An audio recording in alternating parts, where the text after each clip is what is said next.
Yeah, you know what it is. 140 for the rapper, busy man shit, nigga.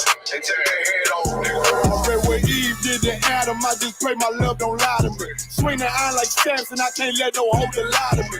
I don't feel these rappers, all they lies is hypocrisy. Ain't no competition, ain't no rivalry. Niggas think I'm playing, I don't hear one word they saying, this shit light work. Think Muhammad one of us, he might lose his life first. Suckle up and stay alert. Another cop just stretched the nigga. He ain't demon, this an exorcism. Watch I bless the nigga. You took that open blood, then you know I'm gonna get active with you. Fuck the opposition, I see vision. Let me paint the picture. Rappers claiming they spin, I ain't listening. Is in fact if revenge was a woman, now I scope that bitch like Jake. So I war, we gon' run the summer. It's gon' be historical. Thought they making plays, made them niggas call the audible. Ask who run this shit, but that question is rhetorical.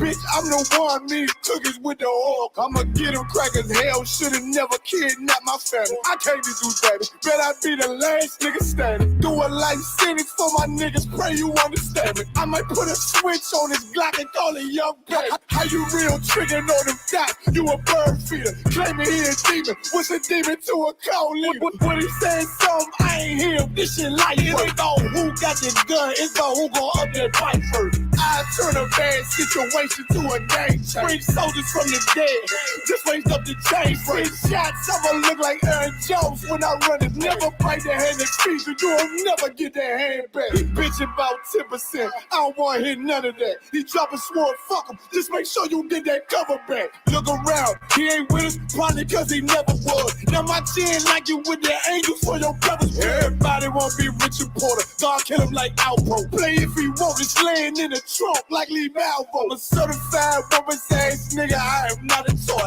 Hey, out with that hollow son, yeah, this the real McCoy. Feel like Gullah Jack when I'm in Fayetteville, you feel your boy. Still up on my bread, still I think that's all that I do. The way I get it, boy, lost, they gon' start to call him Elroy. Fuck his game, pop out on them demons like I'm Hellboy.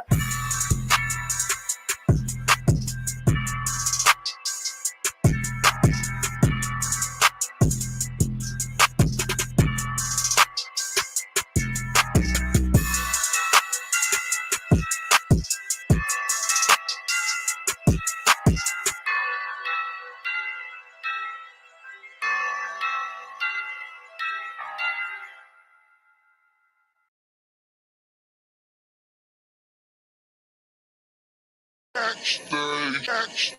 Yeah, nigga. Fake ass nigga. You ain't no Israelite, but you a gospelite, bitch. Fuck you talking about?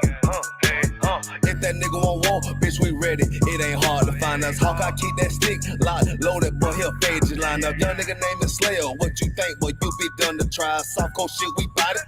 UPK, you solid. Little bitch think I'm crazy, think I'm playing like bitch, I ain't the one. Warfare every day, so who is you, bitch? I don't need your love. Killers right round the way.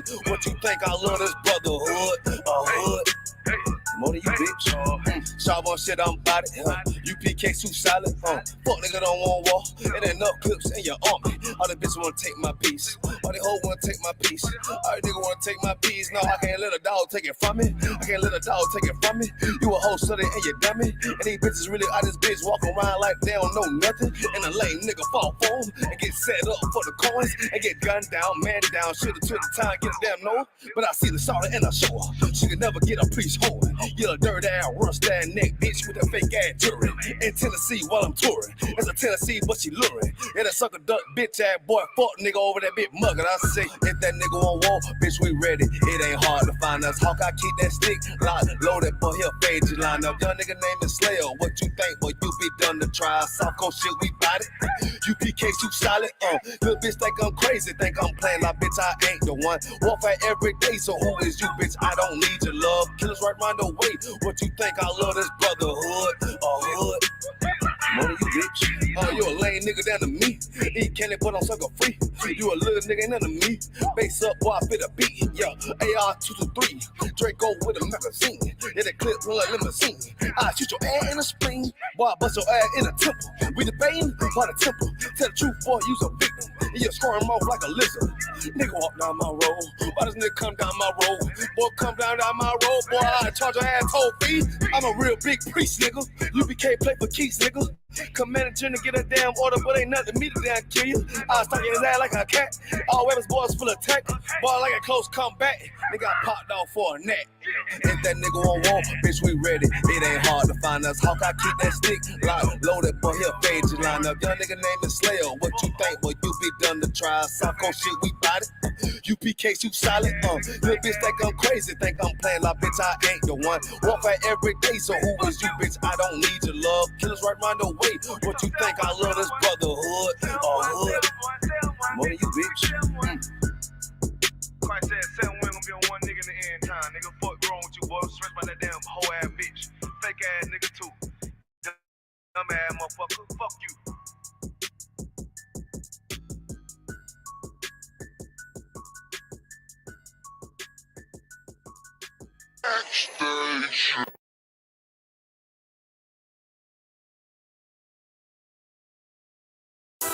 All right, this is Rudy Speaks, man. We got Captain Taiwan in the building. Yeah. So, Cap, man, let us know where you from. Yeah, I appreciate y'all having me, man, on Rudy Speaks, man. Understand, I break it down right quick, though. Don't forget it. One West in my brain, one West in my heart, one West when I finish, one West when I start. Big shine. Big glow, I be gone till November, let my bitch know. I'm back by the winter, bubbling like Crisco. I need my pockets all swollen like a lymph node. Talking out the side of your neck, get you a slit throat. I stay broke, don't care if I got a million. Looking down on me, I put your brains on the ceiling. Fuck kicking down the door, we bout to demo the building. Fake cats all in these groups, I wonder who ya. Shoot ya, off your pulpit, hallelujah. 4-pound gun young and down like it's a cougar. On my feet, combat boots, or is it Puma? Words spreading around about me, none of it rumor. All truth, very big facts, very large caliber on very small gaps. Compact pistols, ladders, and all that. About to throw the switch in the Nina for rapid fire. Got the 5.7 equipped with the magnifier. Boom shakalaka equipped with the rim rocker. We ain't really got beef, yeah, Ramak with a bin shot ya. The best rhymer, since Pac and Big Papa. Big llama, big juice, I'm Big Jamba.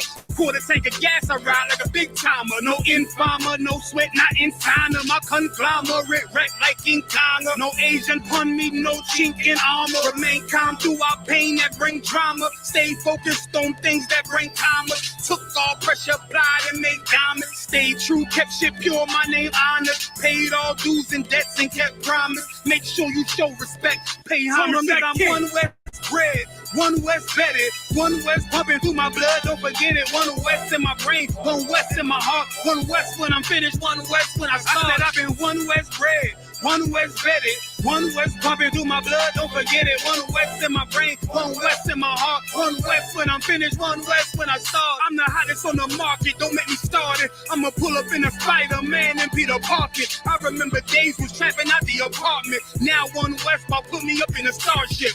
I was fight of friendly skies and this bitch spit the truth on the corners. I lie a little bit. I'm a stand-up nigga. I die before I switch. Down, no way up. I'm cool with who I with. I'ma be war the king and stay dangerous. Hold down the biz and fam remain blameless. Now rappers drippy with styles we made famous. First with studs and spikes in any city. Design and charge a stack for shit that can't fit me. Had fringes on my coattail way before Jimmy. Funny how the general ain't even see a penny. Better show respect, get smoked like a chimney. Keep my name out your mouth, don't even think it. Send a real Smith at y'all, no Jada Pinkett. Both ball heads, my grain of $150. Lost my man to the game, that pain that stuck with me. Had to find a cheat code to the street though, cause the niggas getting fouled, shoot you like a free throw. Keep spitting acid like a Mino, and the nigga be the nicest with a mean flow. Try to ride my wave, you gon' need a speedboat. I'm hot like 100 degrees in a peacoat. Scarf in the sweater, I embark every letter. It's U.P.K, not a part, but together. Homie, I've been one West bred, one West bedded, one West pumping through my blood, don't forget it. One West in my brain, one West in my heart. One West when I'm finished, one West when I start. One West bred, one West bedded, One West pumping through my blood, don't forget it. One West in my brain, one West in my heart. One West when I'm finished, one West.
You boy.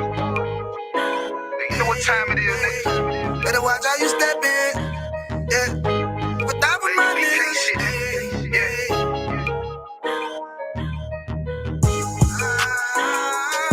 I'm in yo. Got my nigga Rawan with me. But that was my niggas. It'll be an honor. You know what I'm saying? Under commanding General Yohana.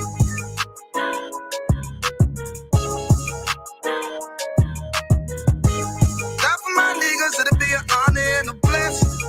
Look. Hey, straight off the top, I love all of my niggas. That shit ain't gon' stop till we on top and we ballin' my nigga. We be fly as fuck, you know them bitches be stalking my niggas. That shit'll never change and it's the same with all my niggas. City to city, I should be at home. That's what my ribs say.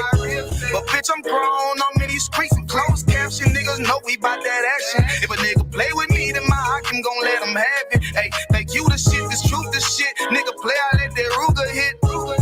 Get on them tracks, they be like, who is this? I'm rude with it, ain't got no manners. All them pussy niggas talking shit, yeah, I know they can't stand us, but we U.P.K, Louisiana, bitch, that's what I'm reppin'. And my niggas solid, number real ones in my section. If you wanna get down, put your boots on, start stepping. Brotherhood is a weapon.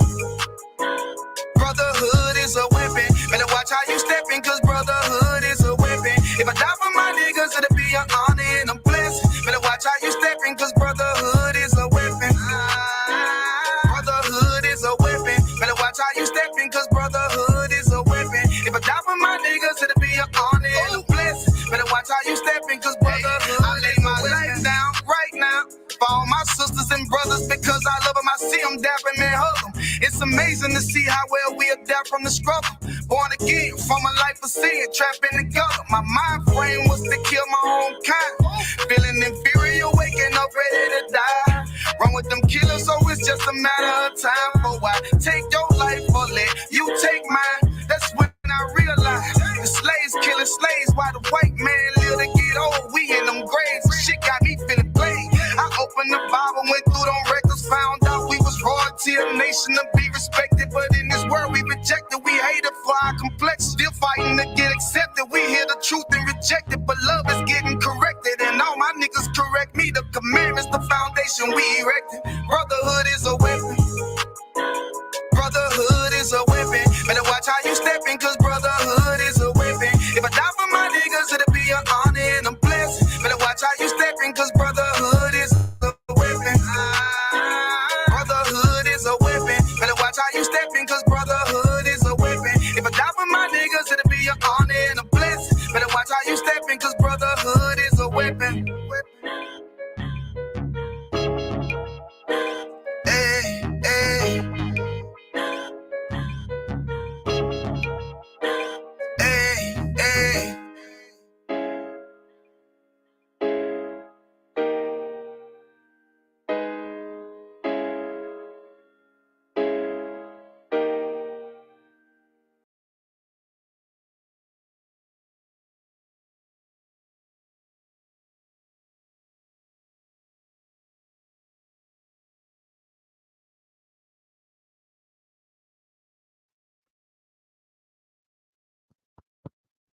Check, check, check. Check 1 2 1 2. Shalaki, let's see if this audio is doing what it's supposed to do. Bear with me just a moment. I see the interim production assistant manager is MIA. Yeah, it looks like, the audio looks like it's good. If everybody can hear me, you know what I'm saying? Babu Shah, put a 1 up in the chat. Just, you know what I'm saying, let me know that the audio is good. Y'all can hear me well. All right. Just got to make sure of that.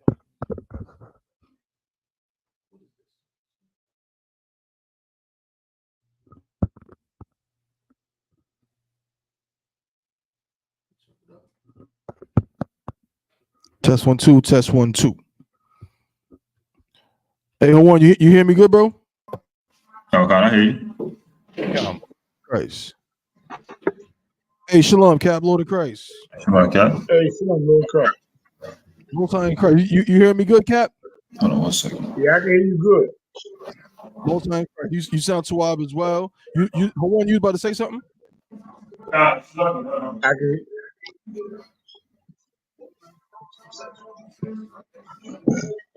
No sweat.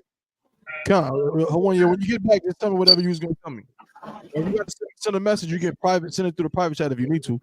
And I'm back. I had to make sure my headpiece was right. Yeah, it's Tawab. Just turn your volume down just a little bit if you can. Just a tiny bit. Yeah. You know what I'm saying? But we're gonna get right into it, man. Welcome back to the Chain Breakers Podcast. This is episode number 83 of the Chain Breakers Podcast, brought to you by the I.S.U.P.K, the Israelite School of Universal Practical Knowledge, started out of 1 West 125th Street, Harlem, New York, under Commanding General YAHANNA. You understand? Been teaching the truth of the Bible since 1969 that so-called blacks, so-called Hispanics, and so-called Native American Indians are the true Jews, the true Israelites of the Bible. You understand? And this show, the Chain Breakers Podcast, is one of many shows we have in the school. What we do here particularly is we go into, topics and stories, to expose the reality of what's going on. Chain breakers because the physical chains of slavery were removed some 200 plus years ago. And because of that, our people think we're free. Everyone thinks that, we're all equal now. We all got a fair shake. We all got the same opportunities and everything is everything. That could not be further from the truth. We are still suffering from mental chains of slavery. We are still in captivity. We are going to expose that here on this show. You understand? And shout out to Commanding General YAHANNA. Shout out to all the generals, all the captains, all the officers, all the troopers, and all the sisters in the I.S.U.P.K. You know what I mean? But of course, I cannot do the show without first, introducing my co-constituents, my brothers in this endeavor. First and foremost, you know what I'm saying? Man with the plan, you know what I'm saying? With a couple garments in hand. My Ottawa, captain of 10,000 Yagarwab, holding it down in Oklahoma City. How's everything down there in Oklahoma City, sir?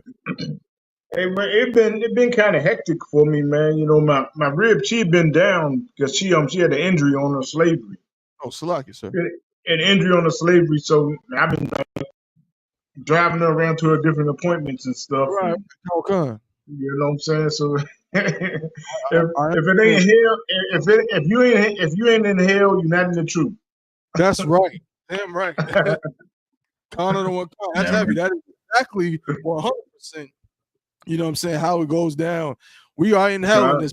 We are living proof. This place is 100% hell. You know what I'm saying? Con.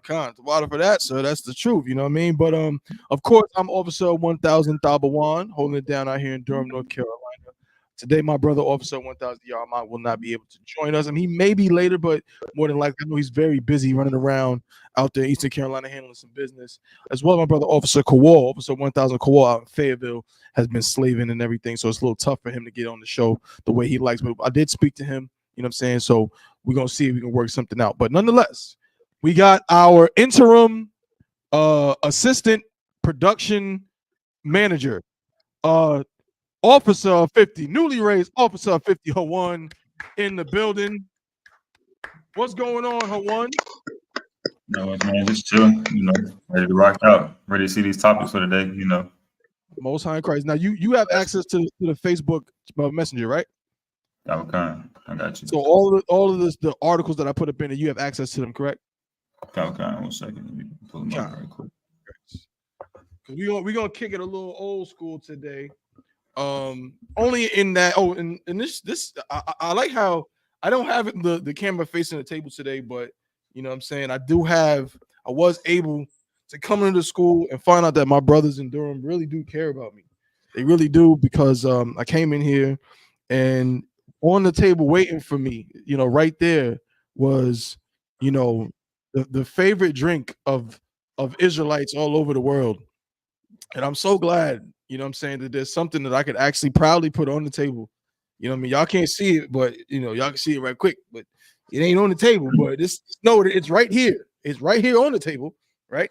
Today, you know what I'm saying? One of my favorite, that's another conversation that we need to have, man. Everybody wants to talk about the tequila all the time.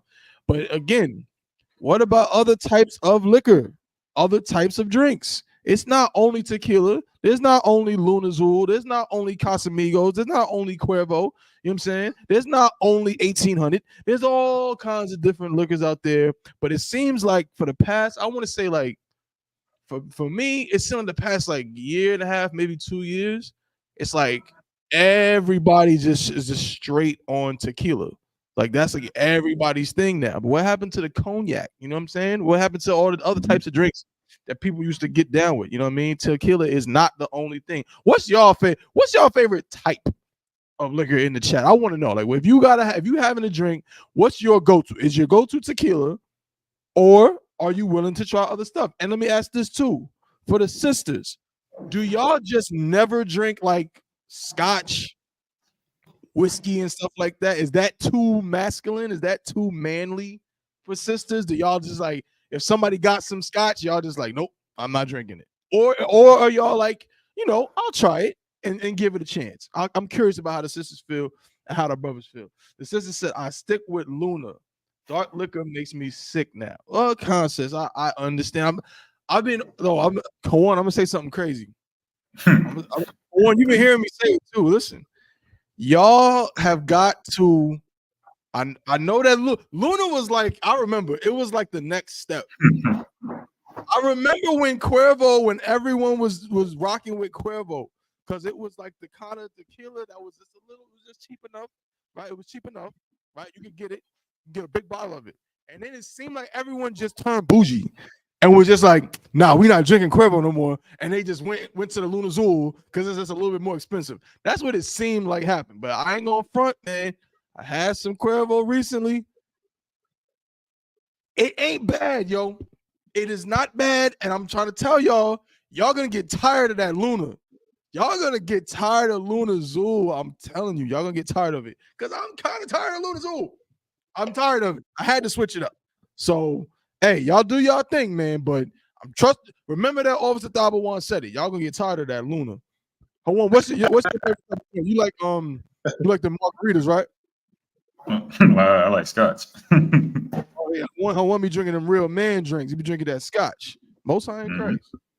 Come. But yeah, man, we gonna get right into it for today. Of course, we got a lot of stories to talk about. Also, get with us. The sister said, shout out to the sister. I think your name is I.S.U.P.K. I hope I'm pronouncing it correctly. I'll try it, but my go-to is Patron. Shout out to the sister, I.S.U.P.K, because Yarmak got on this show a couple weeks ago and made it seem like I was crazy because I said Patron is better than all of these tequilas that y'all be talking about. Patron is better than Lunazul. Patron is better than Cuervo. Patron is better than Casamigo. It's better than all of that. But he was like, oh, no, I'm just being bougie, but I'm picking the thing, you know what I'm saying, like the known tequila that's kind of expensive and everything. But no, Patron is better than all of those. So shout out to Sister Aisha. Patron is good. I don't drink it often, but Patron is great. It is a great tequila. I don't care what nobody say. You know what I'm saying? But Hawan, see, my production assistant is all over the place. No sweat, bro. Jesus. You're going to get him back. You know what I mean? But so today's episode is titled BVL Blues, man. There's a story. We're not going to go to that story just yet. there's two stories I want to talk about. That I thought were, they matched each other. About this topic of BBLs, we're gonna have actually a poll later on in the show. I want to know y'all's opinions on that too. Once we get those stories, those stories rolling. All right. But for now, we're gonna get into a story right here. Bear with me just a moment. Not that one. Yeah, let's do this one. Let's start here. Okay, I'm gonna pull it up on the screen. And again, man, if y'all got any questions or any comments of any kind, y'all can also join the show, or you can just, say what you got to say in the comment section, and we'll read it off. But if you actually want to join, just let me know, and we'll put that link out, and y'all can copy and paste it into your browser, and you can join the show through either through video, or if you want to do just audio, we can set it up where it will just be audio. All right, but check this out. This is a story out of Wayne County, Georgia. All right, so we're going to Wayne County, Georgia with it. Okay. Here we go. So Hawan, could you actually read the story? I'm gonna put the picture up on the screen. Okay, but if you could just read the story, Baba Kushal. Okay. Tell them, of course, what article, where's it at, and everything. But go ahead.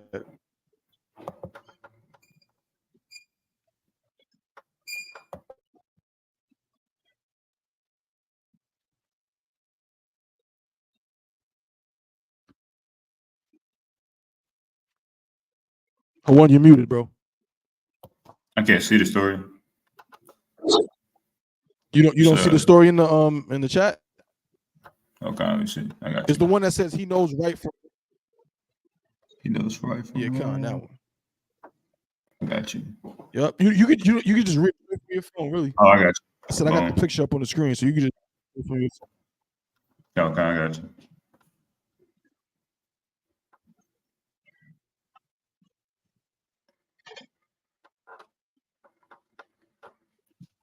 Yeah. All right. So he knows right from wrong. Outraged Georgia mother says white boy who was sentenced to 2 years after confessing to killing her black son was treated as a victim. A Wayne County, Georgia judge handed down a 2-year sentence to the second child responsible for the drowning death of an 8-year-old Noah Bush. But the victim's family believes it's far from enough. During the sentencing hearing on August 22nd, the 11-year-old confessed to pushing Noah into a clay construction pit filled with water and holding his head underwater until he drowned. Wow. Go ahead. I feel he deserves life in prison. He took his life and never showed remorse for his actions, says Noah's outraged mother, Demetrius Bush, during her powerful victim impact statement before the judge. Even though he knows right from wrong, even though he lied to keep himself out of trouble because he knew what he did was wrong, he's treated as a victim when it's my son who's dead.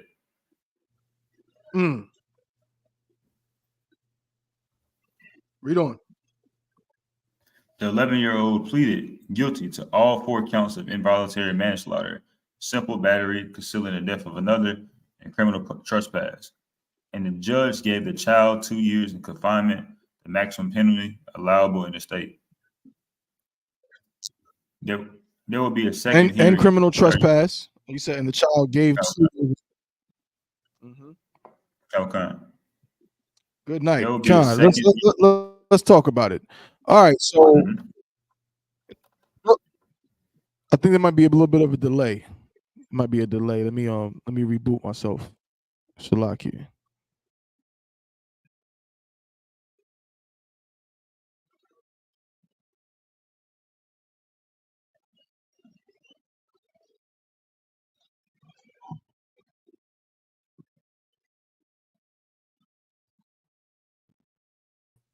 Shalaki. I'm back.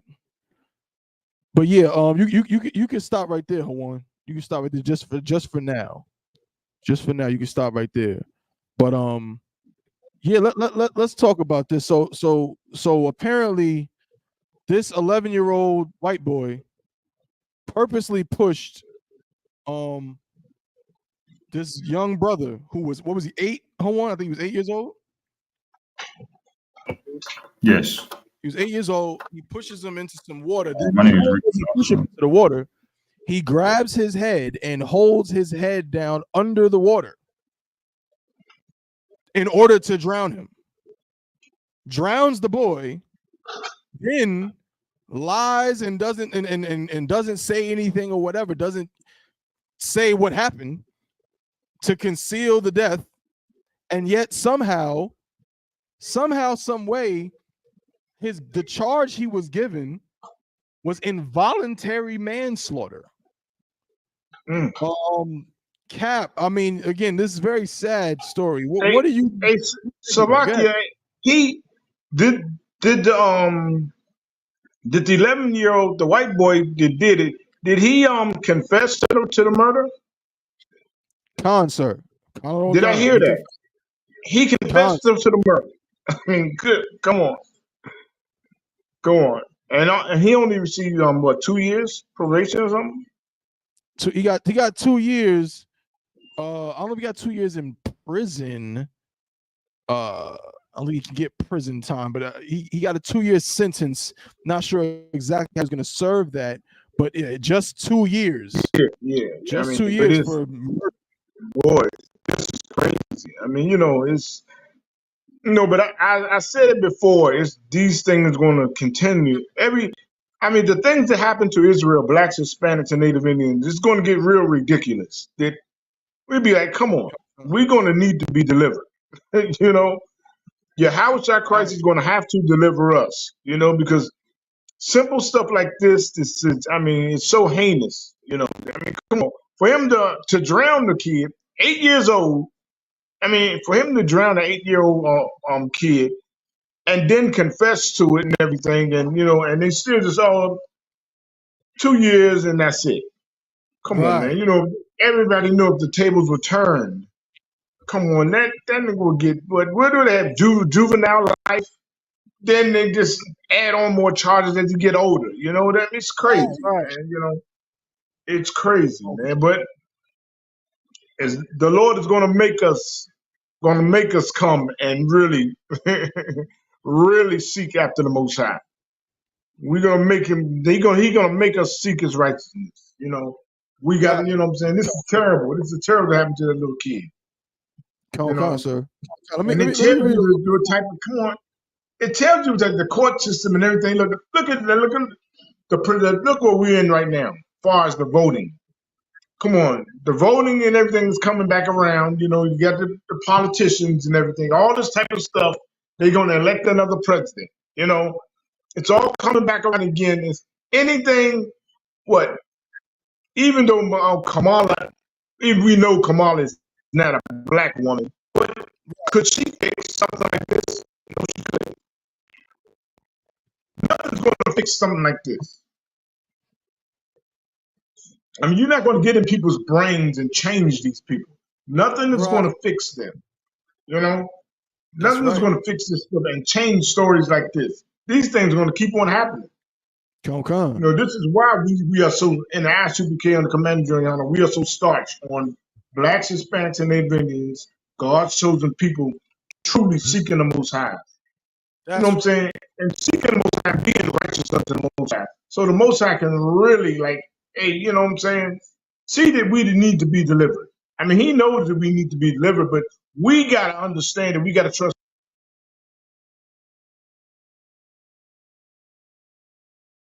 Man, for this boy to be like this.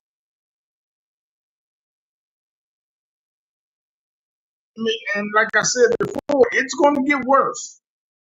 It's going to get worse. It's not going to get better. It's going to get worse. And there's going to be so many things that's going to happen to blacks, Hispanics, and Native Indians that, man, this is ridiculous. The story that keep on, things that keep on happening like this, We're going to murder that little boy, and then, come on, he's older. He's 11. The little black boy was 8 years old. Come on, man. Come on, that's the slaughter right there.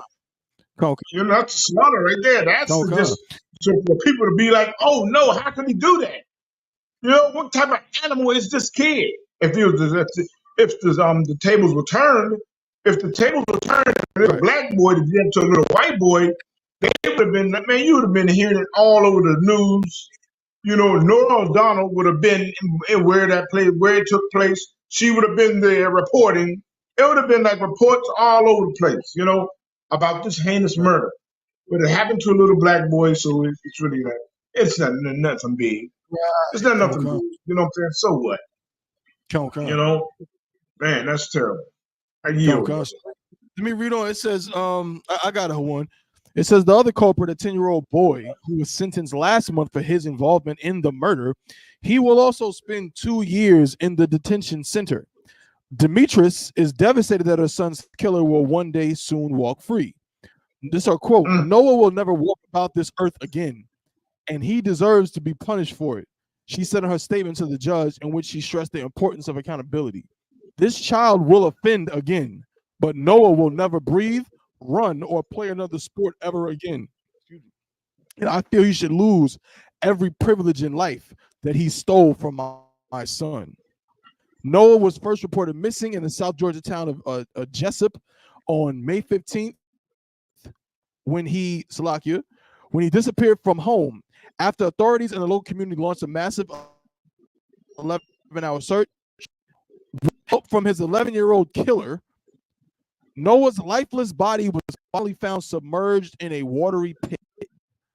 Police initially ruled his death an accident, believing he was simply wandered. He had simply wandered into the pit, but Noah's family was suspicious and pulled in a private investigator who uncovered disturbing information that led to the arrest of the two boys. Wow.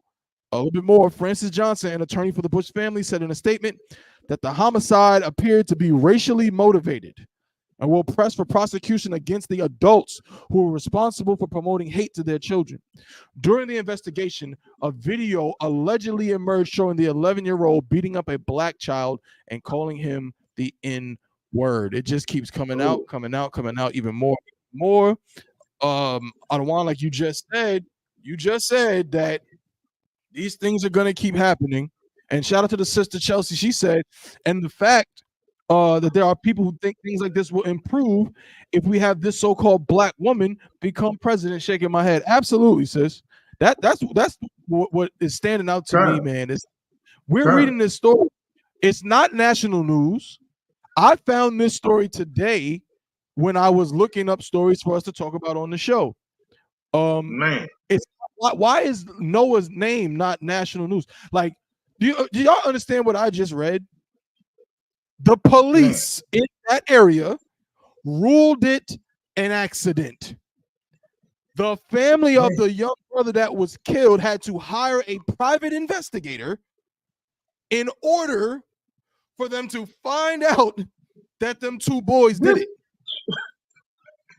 Hey, Salaki Thaba, when did this happen again? It looks like Salakia. Let me go back up a little bit. So the sentencing hearing was on August 22nd, but I think, let's see when he went missing. He went missing in May.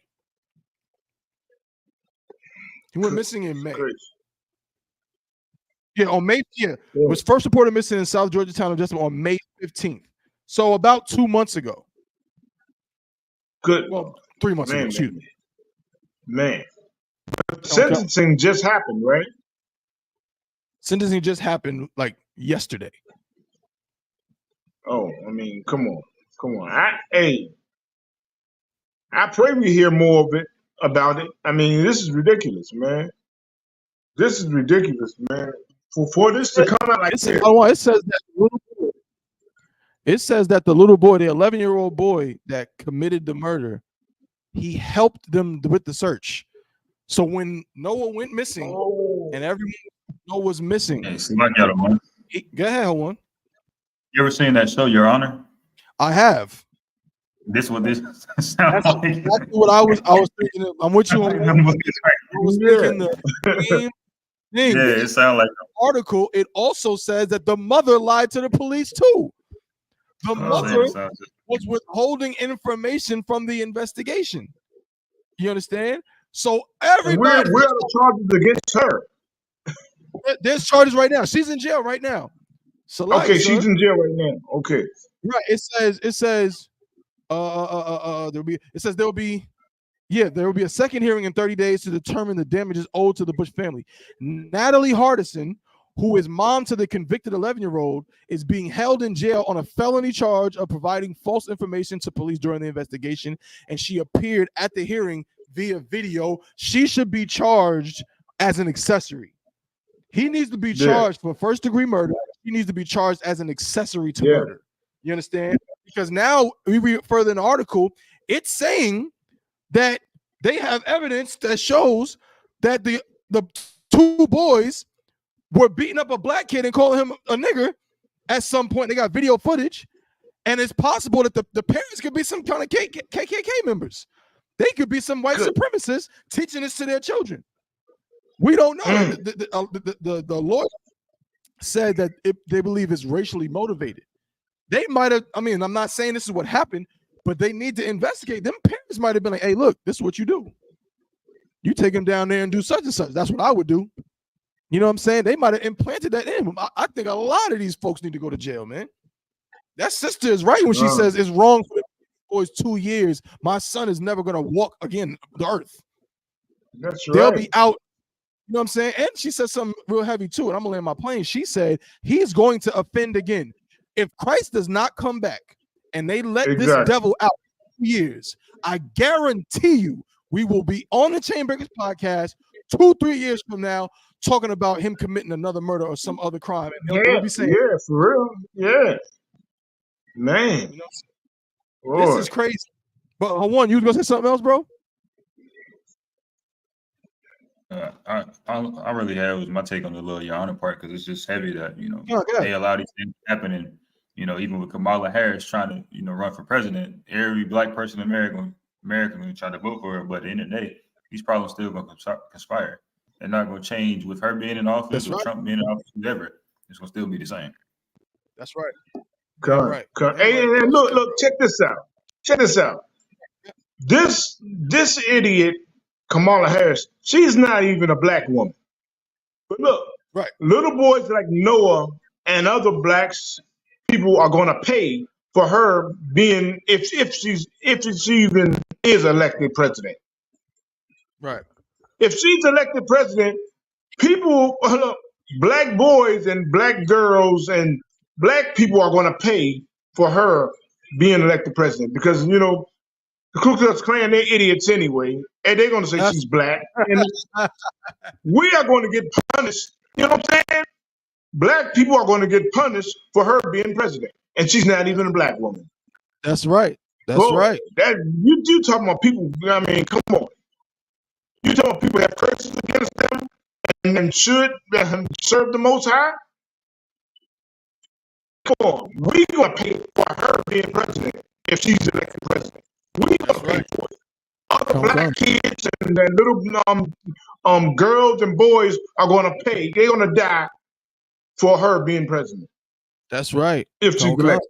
You know what I'm saying? That tells something about us as a people. That's right. That's and who we are as a people. You know what I'm saying? Man, we are the nation not to be desired, man, not desired. The Bible speaks of. We are, man. This is terrible. You know, but this right here, this is, man. Hey, more evil things like this are going to be happening to our people. You know, these things are coming. You know, that's what we urge you to. Hey, you got to get into this body of the I.S.U.P.K and Commander General YAHANNA. You know, you fake Israelites, stop faking out there. You know, faking the funk. You know, man, this is terrible. I yield, but.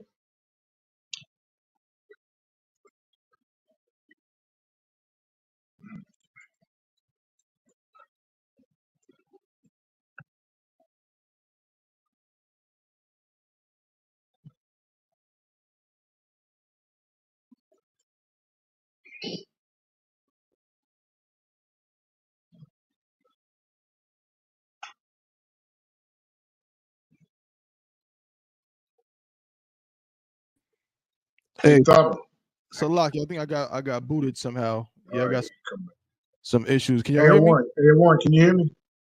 Can't hear you. Okay, all right. That's Stava just went out. I can't hear Thumb if he's talking. It's like y'all start going. Can you Can y'all hear me? I hear you. I can hear you.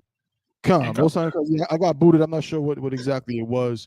You know what I'm saying? But yeah, that's real heavy. One, actually, Baba Kushak, could you get me a scripture real quick? I just had it. You know what I'm saying? My joint just erased it. Let me see if I can pull it up again. Give me if you can give me Psalm chapter 58 and verse 3. Baba Kushak. Verse 3. This is the book of Psalms, chapter 58, verse 3. Mm-hmm. The wicked are estranged from the womb. Estranged from what? The womb. Read on. They go astray as soon as they be born. No, they wait till they become grown adults. As soon as they be born. No, wait until they get their 40s and 50s and 60s. As soon as they be born. Yeah, the wicked are estranged from the womb. You know what I'm saying? It says they go as soon as they be born. These devils are like that as soon as they are born. You understand? We done did so many stories on this show of some devil committing some horrible, heinous crime when they're 6 and 7 and 8 and 9 years old. You understand? So like it was how two devils. It was a little boy and a little white boy and a little white girl. They had a whole shootout with police, and he was like 8. You know what I'm saying? God. And then they make this, they try to say that our reputation, they think that a young black man or a young black girl, you know what I'm saying, is the worst thing in the world. No, man, we need to profile these little white children. You understand? That's who needs to be profiled.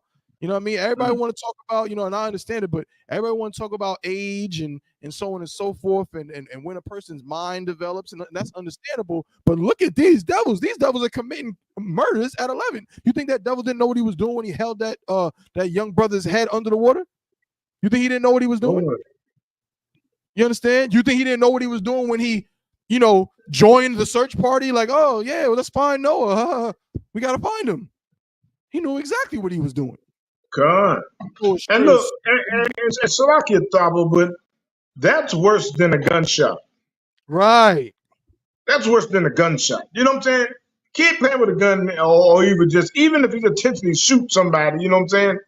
That's a pull of a trigger. But to hold a head underwater, you know he's going to die. Mm-hmm. You know he's going to die.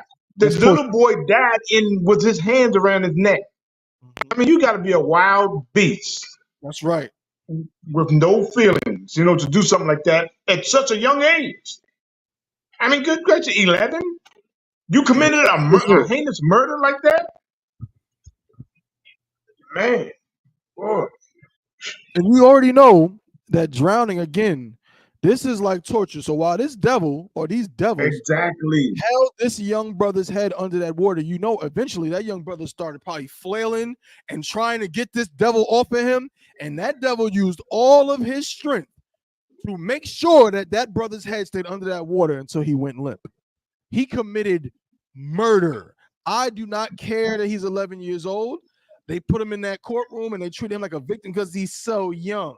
I don't give a damn about none of that. Okay, he knew exactly what he was doing. He needs to be punished of the law. Yeah, put him in a detention center now. Put him in the juvenile detention center now. And then as soon as he turns 18, do not pass go. Do not collect $200 straight to a federal penitentiary. Straight to a state penitentiary is where he needs to go. Yeah, but they won't do that.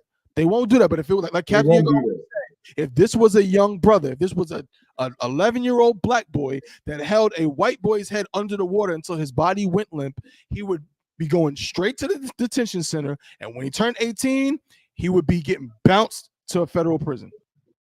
That's exactly what would take place. But with them, it don't go the same. You know what I'm saying? So it's their kingdom. How come? It's the white man's kingdom. Right. How come? Right. Lord willing, well, I know that in the end, ultimately, I know this young brother will get justice. But Lord willing, they do a new trial, and the sister gets, you know, she gets some kind of consolation, you know what I'm saying? And they actually put this devil away. These devils, excuse me. You know, the other one got 2 years as well. So the one that didn't even hold him underwater got 2 years too. How you gonna give the one that actually held his head underwater and murdered him? He get 2 years, and the other one that helped him, he get 2 years. He didn't even hold his head down. Hey, Salakia Thabo, so what was the other one's part in it? in the murder? So like so I don't think it really said it. Just he was They in a didn't say it. Okay. he was with the other devil. You know what I'm saying? He might have watched it happen or something like that. Or he might have lied. And when people ask questions, Yeah. oh, where were you guys? Oh, we were over here. He might have something like that. But as Yeah. far as Okay. the devil was the one that held the brother down. Con. Very sick Man. stuff. Very sick stuff, man. Hawan, man. What else we got, man? What's on the list, man? Oh, real quick. Let's give a hand clap and a shout out to that Harlem cookout that's going down next week. Of course, again, I.S.U.P.K on the community in YAHANNA, man, is going down next week. Not this weekend, the next weekend is going down in Harlem. You know what I'm saying? Marcus Garvey Park. You know what I'm saying? Harlem, New York. I think it's on Sunday. So not this Sunday, but the following Sunday. September 1st, right, will be the Northeast or Harlem Cookout. You know what I'm saying? Brought to you by the I.S.U.P.K under Commander General YAHANNA. If you get a chance, if you're in the area or if you can fly out, you know what I'm saying? It's going to be a movie. It's going to be food. It's going to be strong. It's going to be brotherhood. It's going to be sisterhood. And of course, y'all know, you know what I'm saying? I always got to go there. New York is where I am from. And it's always good to go back home, especially to see my brothers in the I.S.U.P.K. You know what I'm saying? And, you know what I mean? It's always a Tawab thing. So if you've never been, man, it's definitely something you want to experience. You know what I'm saying? It's real Tawab. So shout out to the New York cookout that's going down next week. All right. But Hawan, there was another story. Bear with me. There was another story. Not the one we just did. You know the one with the audio. The brother with the sexual assault. It says that audio and video saved your life. Okay. Yeah, that one.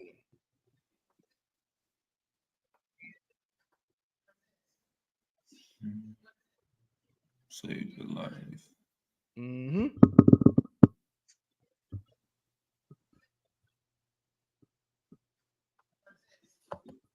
Yeah. Make sure y'all like, share, and subscribe as well. You know what I'm saying? Make sure y'all share this live with everybody, man. Help us out, you know what I'm saying, on the Chain Breakers podcast. Help us push this truth. You know what I'm saying? Also, Officer Yarmak is going to be doing another raffle real soon. You know what I'm saying? Like, I got to get with him for the details, but he said it last week as well. So be on the lookout for that new raffle for the javelin. You know what I'm saying? For the javelin wear. You know what I mean? The brother's been doing his thing. So make sure y'all put y'all bid in.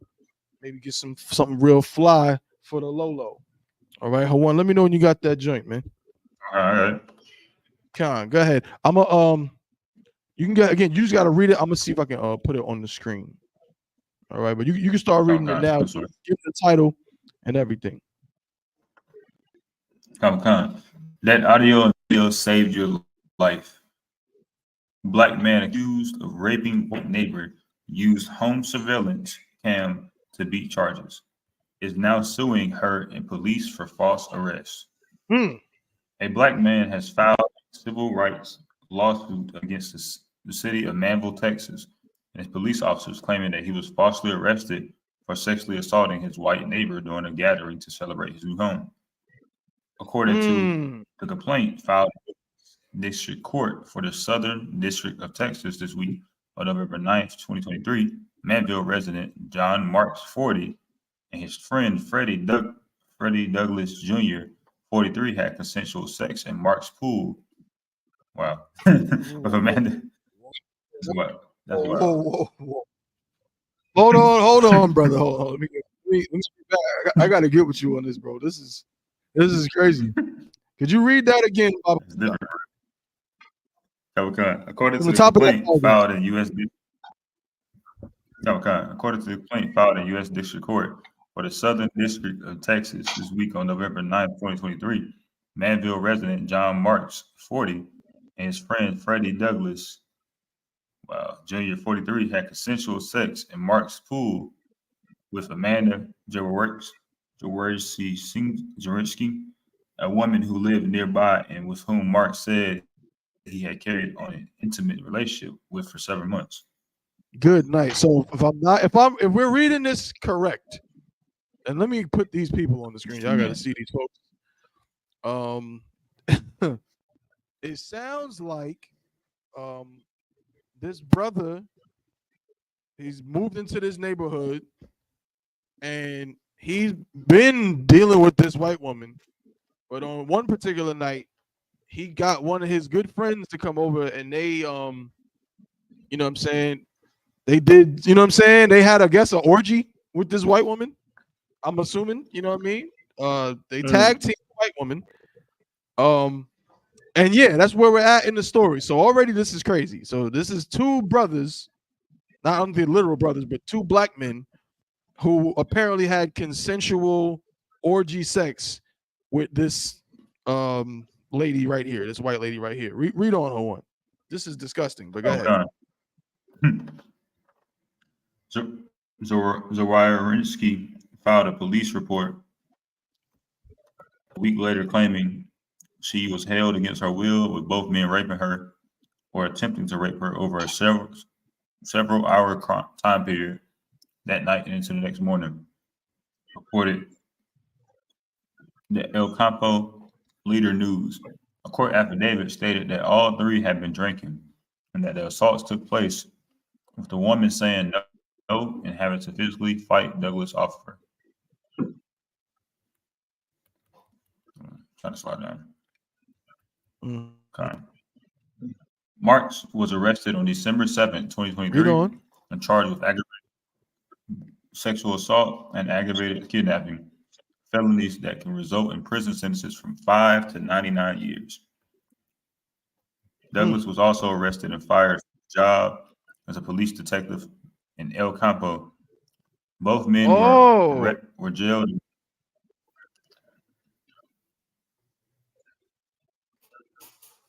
Detective.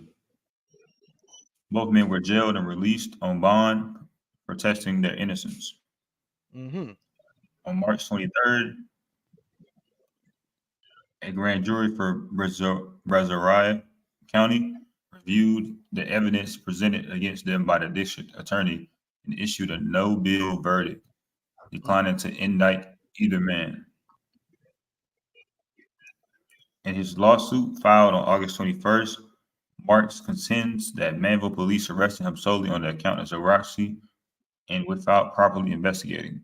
If they had, he argues police would have seen surveillance footage for cameras in and around his home that clearly exonerated him. Read this next paragraph and then we're going to talk about it. Gotcha. According to the complaint, the cameras captured Zawarinsky arriving that evening with cupcakes and entering the home with no signs of distress or hesitation. Cupcakes is crazy. Looking relaxed and engaged in friendly conversation, she later undressed and willingly joined the men in the pool and appeared to be enjoying herself, engaging in consensual sexual activity with John Marks and later with Freddie Douglas with no signs of resistance or discomfort.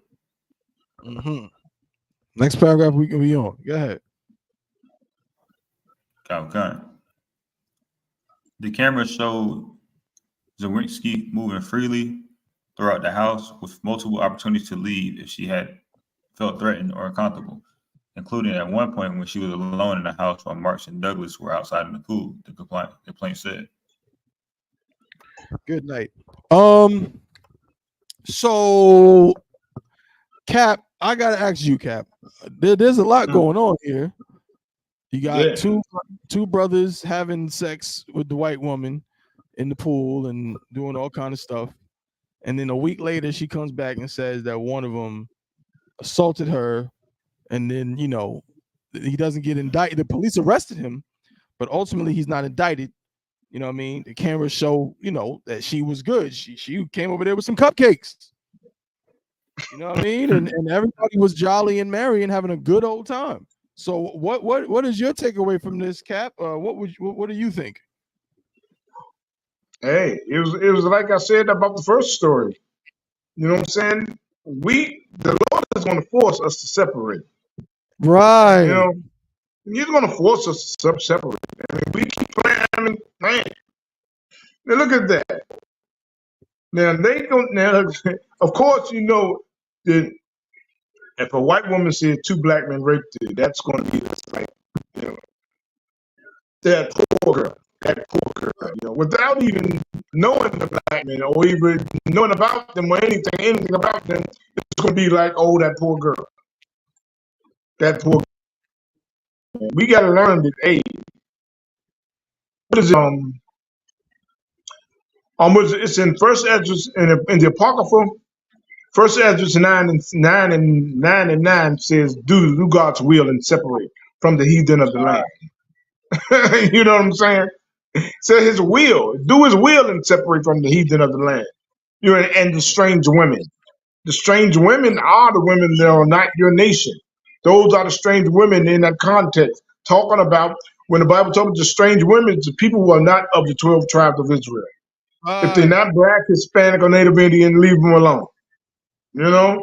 But these two jokers, they're going to have some fun with this devil dog, and look what the mess they in. Good You know, night. that's what, hey, man. It's going, Somebody, like I said, and those listen, that little boys like they're going to die for idiots like this. right. Kind You of know, right. you know what I'm saying? That's the crazy thing about it. Man, That's heavy, sir. man. Heavy point. Little boys, little black boys are Mm-hmm. going to Exactly. horrible deaths like that because nasty brothers like this, and I'm calling them nasty. Mm-hmm. I'm not saying that he assaulted her. That's been proven to not be the case. But you got to stop. How do I say this? Stop watching all that goddamn nasty porn. You know what I'm saying? And get this. Yeah. Your mind. Yeah. Man, I mean, leave that crap alone. That is not all you're gonna do is destroy your people. You know what I'm saying? Drop that desire, Salakia. Drop that desire for those devil dogs. That's right. Come on. Dang. Do not touch them. Okay. Yeah. Going over there. You know what I'm saying? You done moved into their neighborhood again. Like Cap is saying something so heavy, don't let it go over your head. You done moved into their neighborhood because you want to get away from your people so goddamn bad. So you move into their neighborhood to be amongst them and to be amongst, you know what I'm saying, nasty, because I ain't gonna lie to you, nasty white women do stuff like that. Yeah, they are easy. That's why a lot of you brothers go deal with them. You know what I'm saying? Because you can go and have nasty sex with them in a pool and all of that and feel all powerful and all of that. You know what I mean? Meanwhile, you're destroying your people. You know what I'm saying? And she's going to destroy your life when she tells somebody that you abused her, like what's going on with this brother. You know what I'm saying? Was it worth it? 2 dudes and 1 woman in a pool. I'm sorry, that is not good math. That is not math. 2 rounds. Bad math. It's no good. You know what I'm saying? Shout out to Sister Siana. Shalom, sis. Sister said, and to be honest, they don't want us in their neighborhoods. That's a fact. In their neighborhood, but we try to weasel our way in there and say, oh, you know, we're not like the other. Remember we showed that video? We believe that we're not like the other black people. We're not like the other ones. So we go up in their neighborhoods and thinking we're going to be friends with Sally and Tom and Harry, you know what I'm saying, and Samantha. But as soon as the opportunity presents itself, guess what's going to happen? Either they're going to say that somebody abused them, or one of their kids is going to be drowning your son in a ditch, in a pool in the backyard. You know what I'm saying? Because you want to live near them. You know what I'm saying? These are the things that, like Captain Hugo said, man. It sounds harsh, but let me say this: a person dying is terrible, especially a child. Period. But I'm gonna tell you right now, if I had to choose between my child getting shot, you know what I'm saying, a bullet going through my child and some senseless violence, or you know what I'm saying, because he want to talk, you know, kick it with gangs or whatever the case may be, that is terrible. That's horrible, and I would never want that. But in my own neighborhood, amongst my people, I'll take those chances before I let my kid get drowned in a pool by some devil who, you know what I'm saying, got some kind of thing, you know what I mean, some psychotic serial killing thing, you know what I'm saying, going on, where he just wants to unalive people because he thinks it's funny. You know what I'm saying? with my people. Everybody want to get out the hood. I get it. I understand. The hood is not a wonderful place. We are in hell. We're in captivity. But the hood could be heaven if we would come up in this I.S.U.P.K and the Command of Junior Honor. If we would keep these laws and commandments, the ghetto would be heaven. Damn right. That is a fact. You know what I mean? So this right here is just a more of that just disgusting nastiness, man. Like, yo, y'all got it. The sexual deviancy is running. Cap, the sexual deviancy is running rampant too, bro. Like, again, I say it all the time. I'm gonna land my plane. What happened to just good old-fashioned wonderful sex between a man and a woman that like each other? Like, is that like outdated? Is that not? That's not what's happening right now. You gotta have an orgy, or you know what I'm saying, or some nastiness in a pool with some. And look at this. You mean to tell me this is what you want to have an orgy with? This is, you know, almost the damn article said you can get up to 99 years in jail. You're gonna in 99 years for this? Go ahead, Hawan. Why she look like that girl from the Lifetime movie? Which one?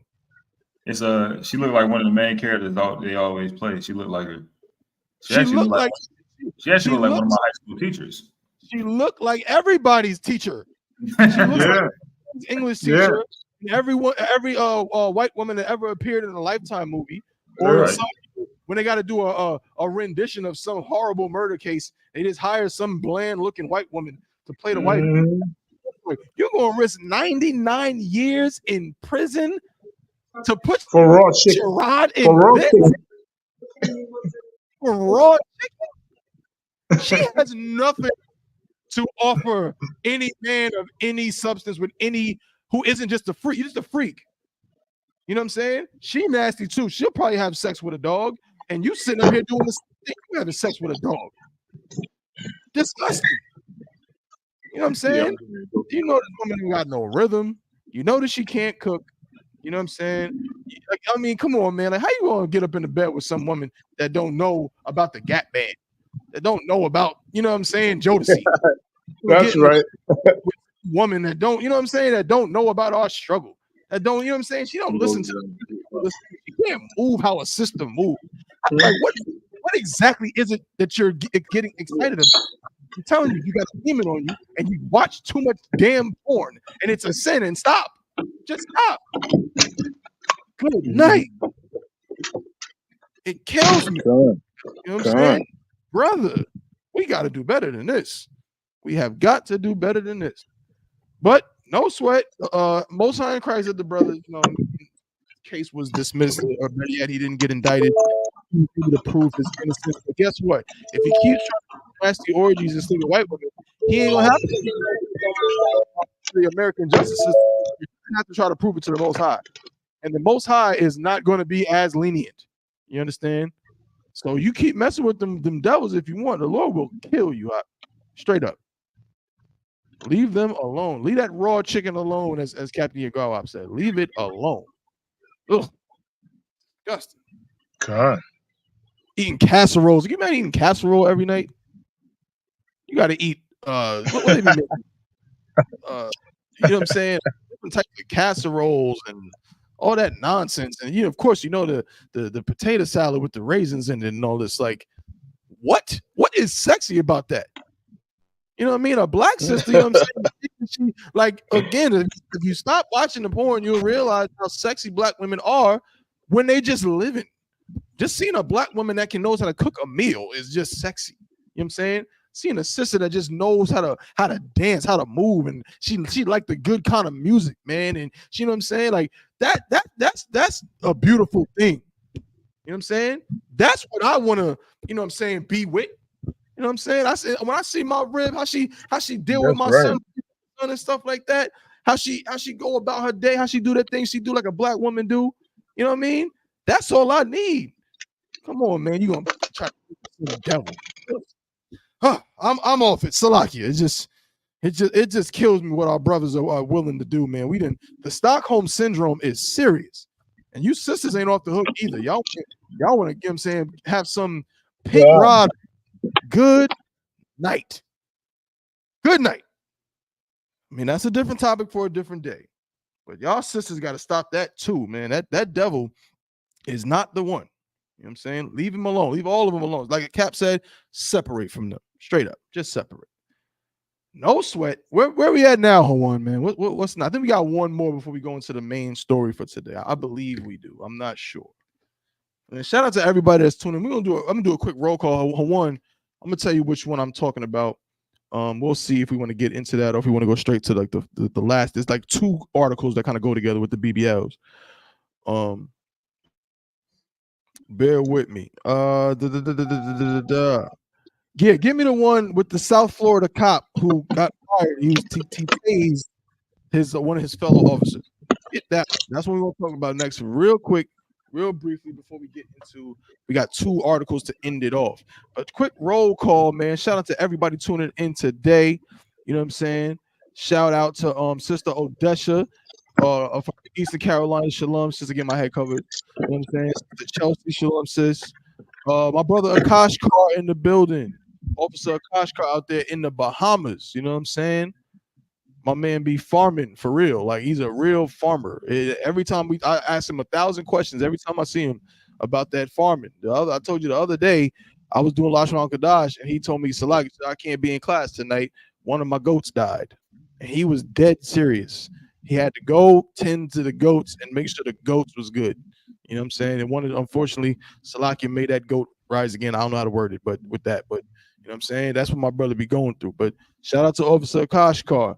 Shout out to Sister Siana checking in from Carolina. Shalom, sis. You know what I'm saying? Sister I.S.U.P.K. Shalom, sis. Most High in Christ. Podcast today. You know what I'm saying? Got my brother Officer 5090 Yav. Whoa, wait. What did I just say? Salakia. Did I just say what I think I just said? Because I don't know. Wait, did I say that correctly, Hawan? They're right. Shout out to hey, congratulations. Shout out to Officer 5090 Ab. I mean, what? I must be living under a rock. You know what I'm saying? Shout out to my brother Nadiab on becoming an officer of 50 in the I.S.U.P.K under Commanding General YAHANNA. Damn right, brother. Damn right. You know what I'm saying? I'm gonna pour up a drink for you. You know what I'm saying? Unfortunately, you're not here, you know, to join in with me. But if you got something in your cup, man, to all the brothers and the sisters, man, congratulations to Officer Nadiab. I'm saying appreciate y'all on the Chain Breakers podcast. La Yasha Allah. Most High in Christ. You was able to get that, Hawan? Like, you talking about the don't do it Florida cop situation? Say it again? Talking about the don't do it Florida cop? Yeah, come on now.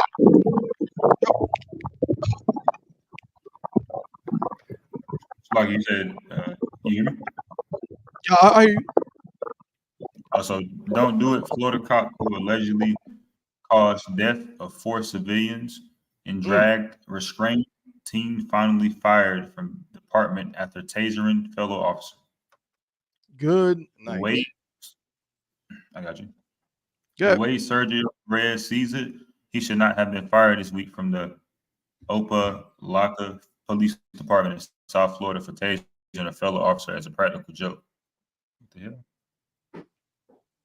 That was just a minor incident after all, at least compared to other incidents he has committed over almost 2 decades working for one of the most corrupt police departments in Miami-Dade County, including getting charged with battery for dragging a mentally ill teen down the stairs, as well as getting fired and rehired after chasing a car down the wrong way on the interstate, leading to the death of 4 innocent people in a separate car.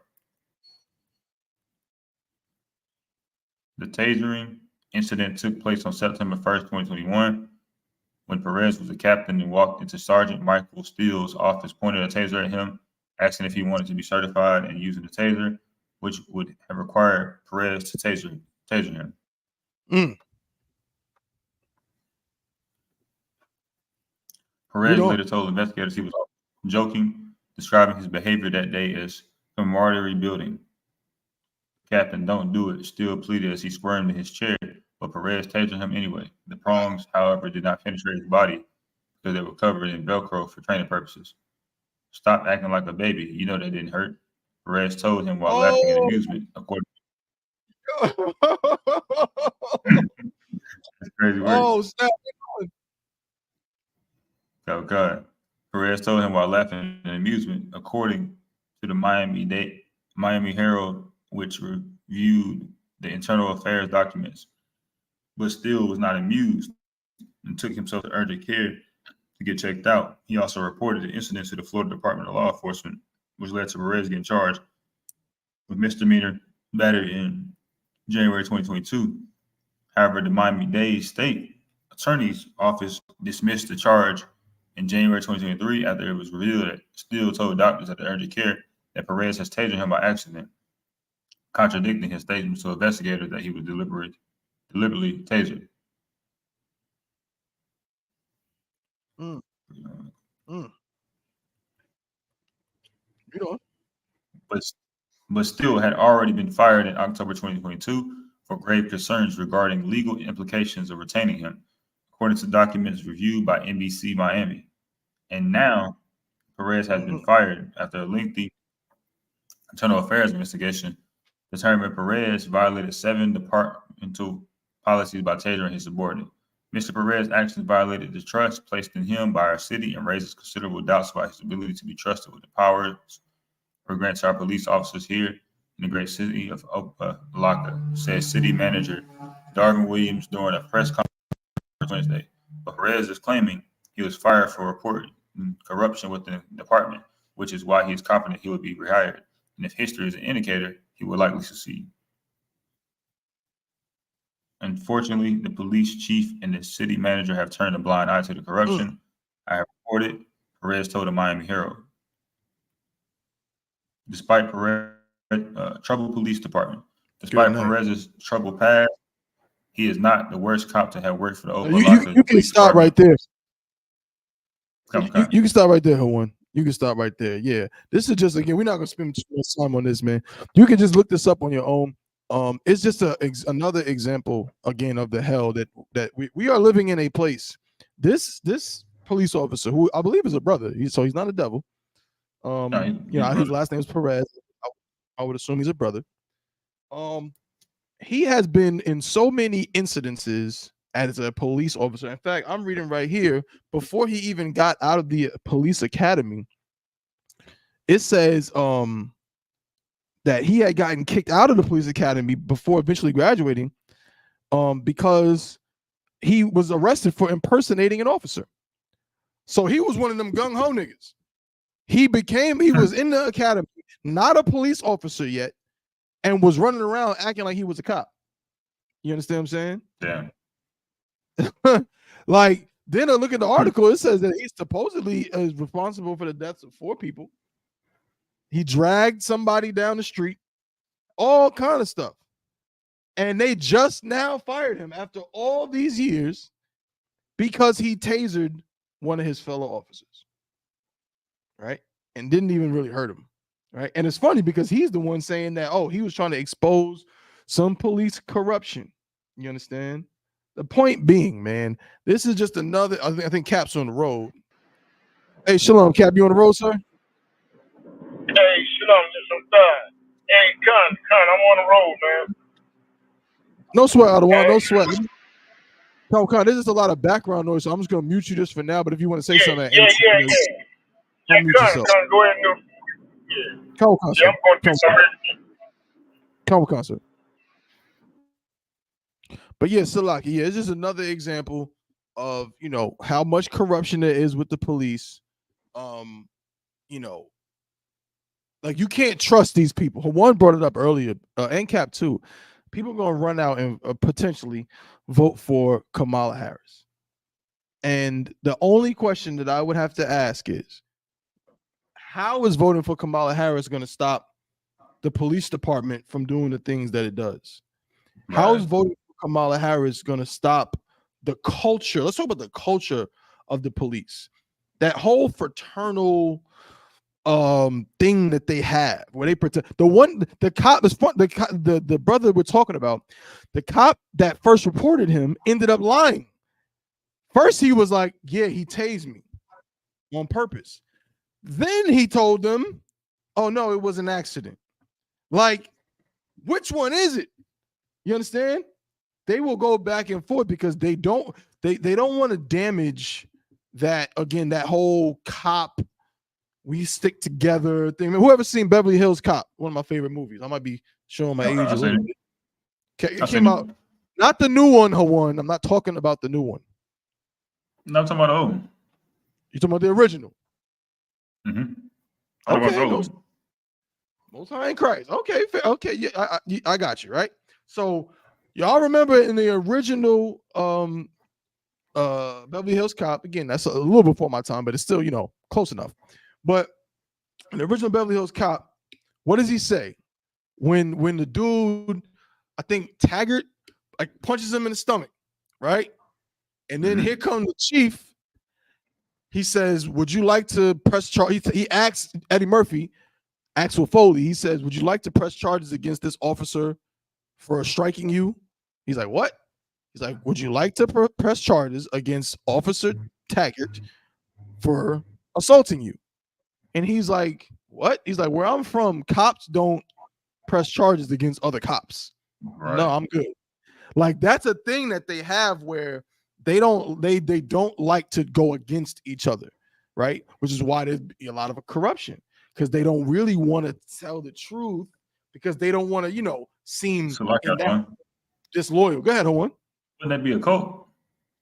So that's a great. I like how you think, Hawan. Oh, right. Sounds like a cult. Sounds like the purple 11 last. Or yeah, that's what that sounds like. Non-disclosure agreements. Con, yup. That's, bro, you want it. Con, damn right. That's exactly what that sounds like. That sounds like NDAs and and not wanting to get the higher ups in trouble and wanting to be just so, we brotherly in here, but we not you cannot commit crimes and be a dirty bastard in here and think we're gonna save you or protect you, from justice if you are, a criminal or if you're disgusting. Nah, you got to, I tell you one thing, you got to get up out of here. That's what I will tell you. You know what I mean? Who knows if them boys gonna get you? I don't know, but you ain't gonna be up in here doing whatever it is you think you're gonna do. You know what I'm saying? So yeah, so the police departments are always gonna be corrupt. They're always gonna be disgusting. You know what I'm saying? I'm gonna paraphrase the scripture real quick. You don't got to go to it, Hawan, but the one where it says, a good tree can't bring forth evil fruit, and an evil tree can't bring forth good fruit. You know what I'm saying? Yeah. Them police departments can't bring forth no good fruit. You know what I'm saying? Them police departments can't bring forth something that's going to actually help black people. You know what I'm saying? Right. And then y'all go on the internet and you see one cop, in the park playing basketball with some little black kids, and you'll think, oh man, this is what the world needs. We need more cops like him. Meanwhile, he probably just beats, one of them kids' daddies upside the head halfway to death. You know what I'm saying? So yeah, like the police departments, again, are a part of the same corrupt system. And if you go out and vote for Kamala, that's what you're voting for. You're voting for the system that allows police like this to strive and be okay and not ever have to worry about getting fired and feel like even if I do something wrong, I'm gonna get rehired anyway. You know what I'm saying? So, like Captain Yagar said, the key is to separate. We cannot say it enough. Right. It's 3 little syllables. Separate. Separate. I'm saying. Now, am I telling you that there is never a situation or never an incident where the police need to be involved? No, I'm not telling you that. We are in captivity. You know what I'm saying? I'm certainly not going to tell you that if you get into danger that you should clip up, you know what I'm saying? Or if you have an issue, you should clip up and go, hunting people. Hell no. I'm definitely not going to tell you that. But I am going to tell you that America's system is in place to destroy black people, Hispanics, and Native American Indians, period. That's what it's there for. And the police is the military arm of that system. That's what they are. All right? So keep that in mind. But Hawan, let's talk about the BBLs. That's what I wanted to get into. Pause. Let me word that right. I wanted to talk about the BBLs. All right. Because I got some stories, man, that are really disheartening. So first things first, I'm gonna actually see if I can find a video first for this one. First, let me see if I can find the video for this. Anybody know who Erica Banks is? Because I really don't know like that. I think she's like a personality and like I see an influencer of some kind, but I don't know too much information about her, honestly. Oh, no sweat. So I think she's like one of them. Like, if y'all know, I know them sisters be knowing. Them sisters be knowing stuff like that. It's like y'all also got a question. Okay, Khan. Let me see. Let me get to that. The sister Salagi, so I'm a little late to the party, but do you think Donald Trump is the less of the greater evils of the two potential options? The first thing I will say is, and I'm not mad at you, sis. I don't that's a question that a lot of people have, and that's often we're kind of told to think along those lines. But we should try to actually wash our brains and our thoughts of that thought process. Why would we have to pick the lesser of two evils? How about we don't pick no evil? None of it. You know what I'm saying? Let's just not pick no evil, right? Because they say you got to pick the lesser of the two evils. I don't actually have to do that at all. I don't have to pick none of it. You know what I'm saying? We don't pick none of it in the I.S.U.P.K and the Community Junior YAHANNA. You know what I'm saying? You know how many times I know y'all heard this too. You ever hear somebody say something like, you got to vote because if you don't vote, then you don't really have a say. You don't really have a say in what goes on. And then when things go bad, you know what I mean? You didn't even vote. Well, here to that, I say this. That is bullshit. Because I actually do have a say because I don't vote. I didn't because guess what? All these presidents are the same. They all, again, the Republicans and Democrats are two wings on the same bird. So when the Democrats do some nonsense, guess what? I didn't vote for them. When everybody's running around mad at Joe Biden, because the gas prices went through the roof, guess what? I didn't vote for Joe Biden, so I can say it. I can be like, yo, what's up with these gas prices, yo? What is this dude doing? But all them people that voted for Joe Biden, what can they say? You voted for him. When Donald Trump does whatever nonsense he does or says whatever nonsense he says, and they say, oh man, he's such a racist. He's a this, he's a that. Well, guess what? I didn't vote for him. So I can say it. But some of y'all can't say it. You got a lot of black people now saying they're going to vote for Trump. And you don't tell, hold on.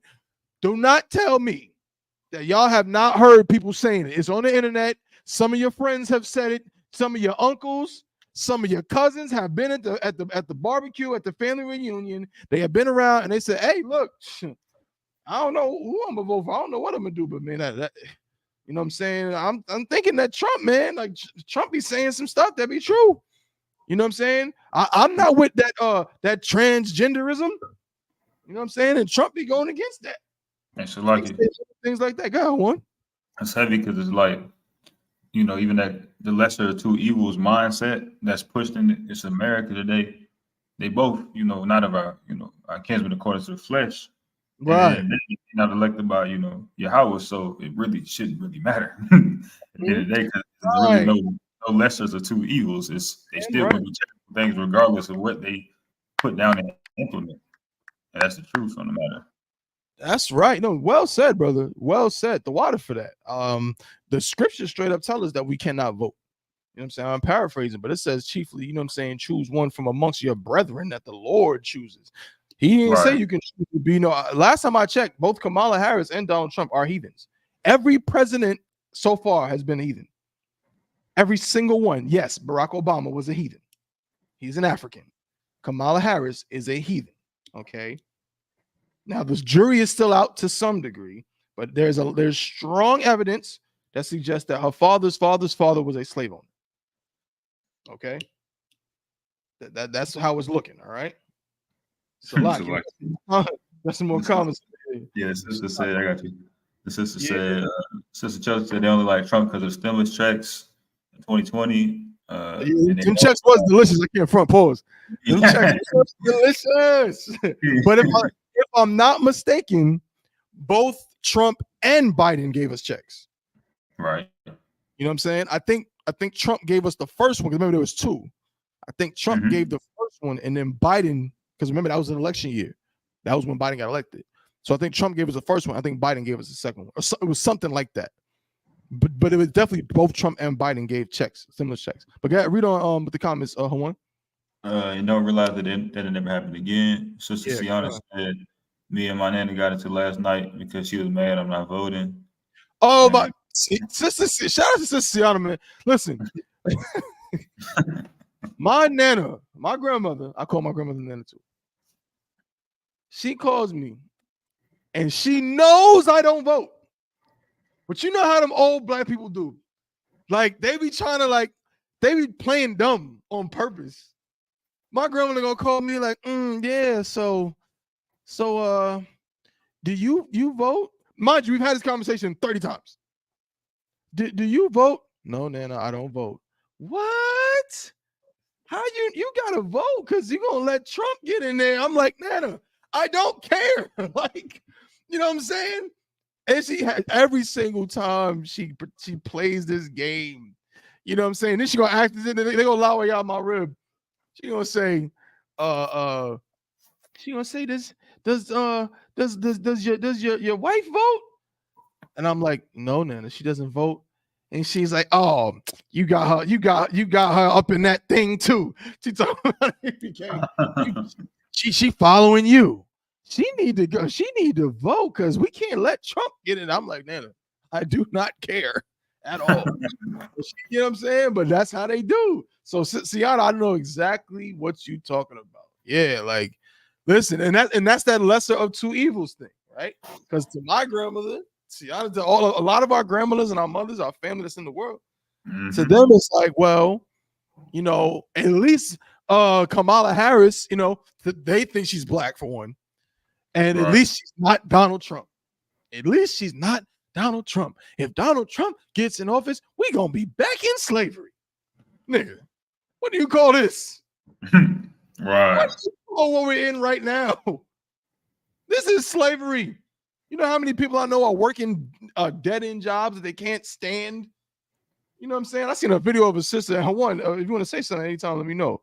But I seen a video of a sister. She said, I'm paraphrasing. Y'all might have seen it too, but it was like, she's like, I pay a babysitter to watch my kids all day so I can go to work, so I can get the money to pay the babysitter to watch my kids all day so I can go to work to get the money to pay. Like, it's a vicious cycle that we're living in because we are in slavery. We are in captivity. So, sis, I completely know what you're talking about. Yeah, them grandmothers, they love to, you know what I'm saying? I'll never forget. I'm laying my plan on this, and we're going to go to the rest of the comments, but I'll never forget my grandfather, you know what I'm saying? May he rise again. My grandfather, before he passed back in 2008. Yeah, happy 2008. Around that time. He came over to my crib and he said, this is before Barack Obama was in the race, in the run. And he said, I'll never forget it. He said, Barack Obama was sent from God. He said that. He said, Barack Obama was sent from God. I said, good night. Like, this is what we're talking. This is why we're on the Chain Breakers podcast. To break the chains off the minds of people, because our grandmothers and our friends and our people, some of our friends are going to go out and vote for Donald Trump, bro. They're going to do it. They're going to vote for Kamala Harris. And if Kamala Harris didn't take over, they would have voted for Joe Biden. They would have done it. They would have voted for that. I mean, this dude, again, could you imagine if he had went through and people would have voted for that? This man cannot talk. He's still the president right now. He's the president of the United States right now. And this man has dementia as we speak. You know what I'm saying? So, yeah, it's crazy out there, sis. But nah, you 100% correct, man. It's funny arguing with them grandparents. But we got a lot of comments, man. Shout out to everybody, man. Shout out to y'all, man. Keep it going, man. Keeping it live here on the Chain Breakers podcast. You know what I'm saying? Shout out to all my brothers. Shout out to my sisters, man. Shout out to Officer Yarmont. Shout out to Officer Kowal. I'm saying shout out to Captain Yagarwap. Cap, I see Cap right there. Hey, Cap, I know you kind of bouncing in and out. I might be having some technical difficulties. I know you on the road. You know what I'm saying? But I do see you, sir. So if you ever need to unmute yourself and make a comment, you good to go, sir. I think he just got dropped out again, but no sweat. So we got more comments. Lock you. Them checks help ruin the country. Hell yeah, because they had people complacent. You know what I'm saying? Them checks definitely had us complacent. You know what I'm saying? Had us thinking everything was all good. You know what I'm saying? Them checks is the reason inflation is at an all-time high. I could believe it. I could absolutely believe it. You know what I'm saying? This country is going in the toilet. You know what I'm saying? But America need to go in the toilet anyway. This place is disgusting. You know what I'm saying? My grandmother's my nana swears Kamala is gonna help us. She ain't gonna help us do a damn thing. She ain't gonna help us do nothing. You know what I'm saying? But I can't. My grandmother, that's what they be thinking. They be thinking that, you know, again, they be, and it's funny to me too, sis, because you know, our grandparents, you know what I'm saying, they done, you know what I'm saying, like they up there in age, so they seen things that we never seen. You know what I'm saying? I'm not you know, as young as I used to be, but you know what I'm saying, relatively speaking in this topic, you know what I'm saying, I'm obviously much younger, but still, like, you know what I'm saying, my grandmother is really up there, and it's like, man, like my grandmother picked cotton for real, like not like as a slave, but my grandmother like is from South Carolina before she moved to New York when she was young, and she used to pick cotton as a kid, like straight up cotton in the field. You know what I mean? And you mean to tell me that you think that some voting is going to save us and fix us, and some Indian woman is going to help black people? You know what I mean? It's just pure brainwashing. You know what I'm saying? They shooting productions. I'm gonna exercise my right to not participate with the BS. Most High in Christ. You know what I'm saying? That's exactly as you should. You know what I'm saying? Don't participate in that nonsense. Salakia. Sister Chelsea said, I feel like that generation gets mad because they like to bring what black people went through to be able to vote. That's what my dad said to me last week when I told him I wasn't voting. Listen, I'll tell you something. If that is, sis, I know what you mean. I hear it too. I find that to be the most ridiculous thing ever. If I was going to the voting polls and some devil strung me up on a tree, my last words would not be, y'all go out and do the very thing that got me killed. That's what I really want. I'm going through this. I want y'all to go out and vote. Listen, okay? Hell no. You know what I mean? I do not think if our ancestors could talk, they would say, we want y'all to go out and vote. More than likely, they probably would tell us they want us to burn this place to the ground. Not that we're going to do that. Okay? You know what I'm saying? Or said vengeance is, but Lord. I'm very confident that they would probably say something more along those lines. All them brothers and sisters that died in Tulsa, Oklahoma, when it was bombed with from planes that flew over, when it was ransacked, you think they would tell us to vote for Kamala? I don't think so. You know what I'm saying? My red law, she said, make it make sense. Shaking my head, I hate it here. You already know, I hate it too. We don't elect presidents. The higher ups select presidents. That's a fact. We do not actually have a say. The people do not speak. Never reach actual goal. Obama is a sellout. Obama is not a nigga. That's number one. Like, I can't even call him a sellout because he's not black. You know what I'm saying? He would have to first, for me to call him a sellout in the context of what we're talking about, he would first have to be black. He ain't. His daddy is you know what I'm saying, African from Nigeria. You know what I'm saying? That's a hit the sound.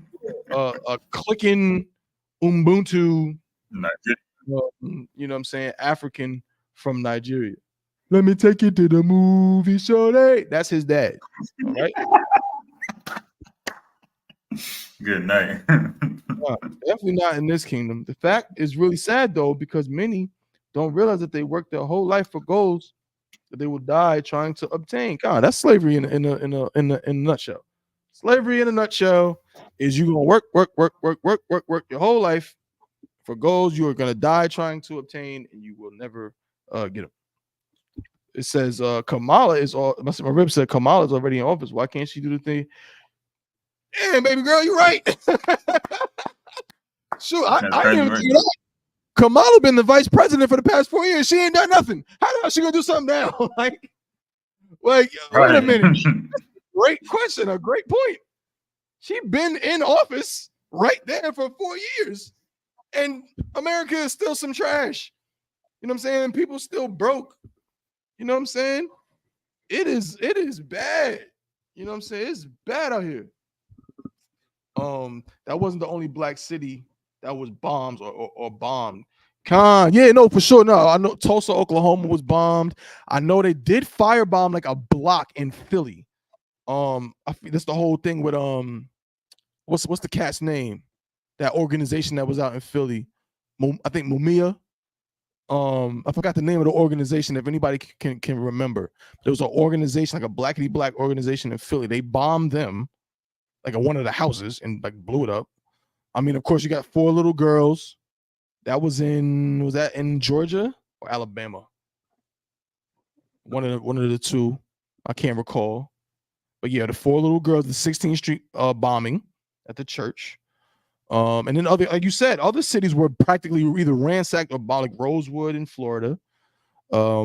Many other cities were bombed, ransacked.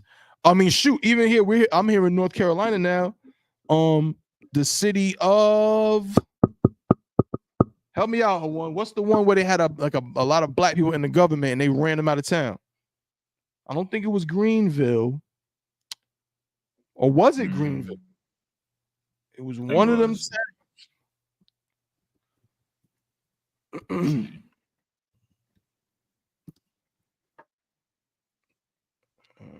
How you spell coup d'etat? Let's see.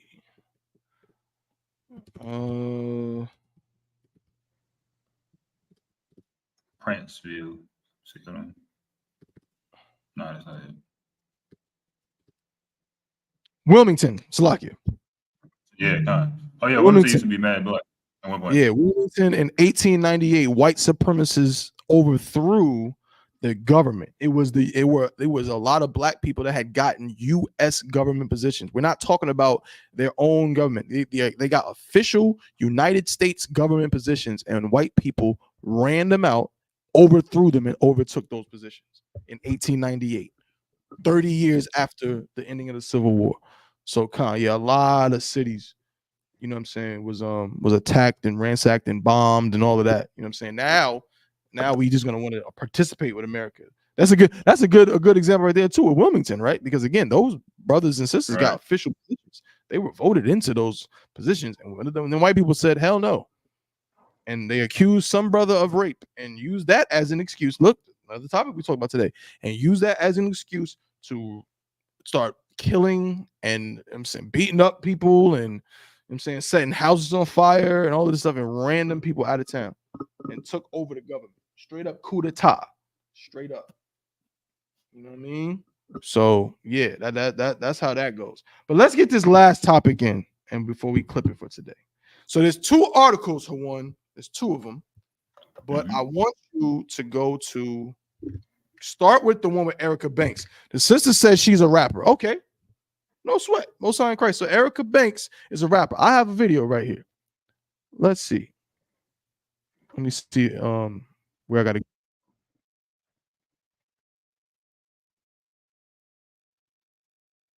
hold up.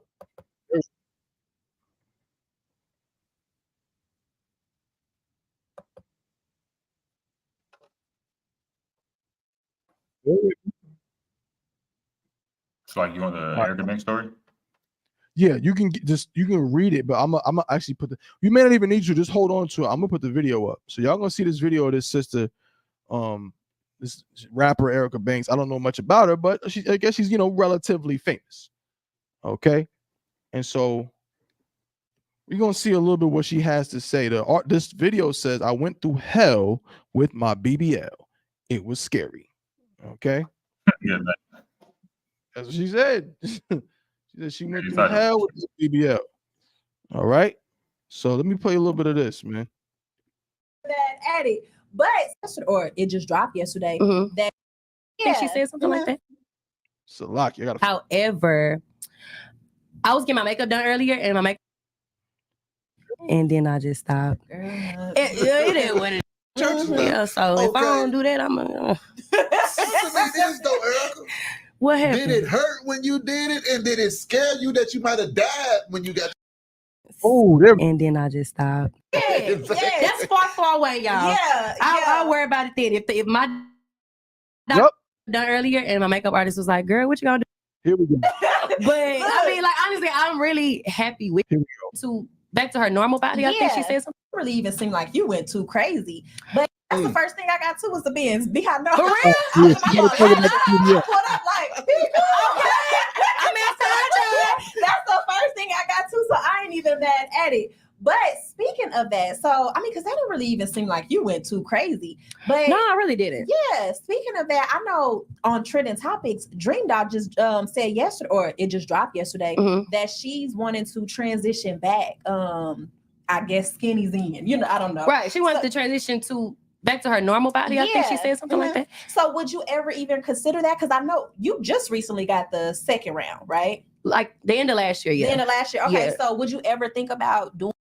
So she's already had two. Now somebody in the comments again, y'all who know more about this stuff, again, doesn't mean you got one, but if you know more about BBLs and how this works, because I don't understand. She talking about this is her second round or something. Like, I don't understand why you need 2 BBLs.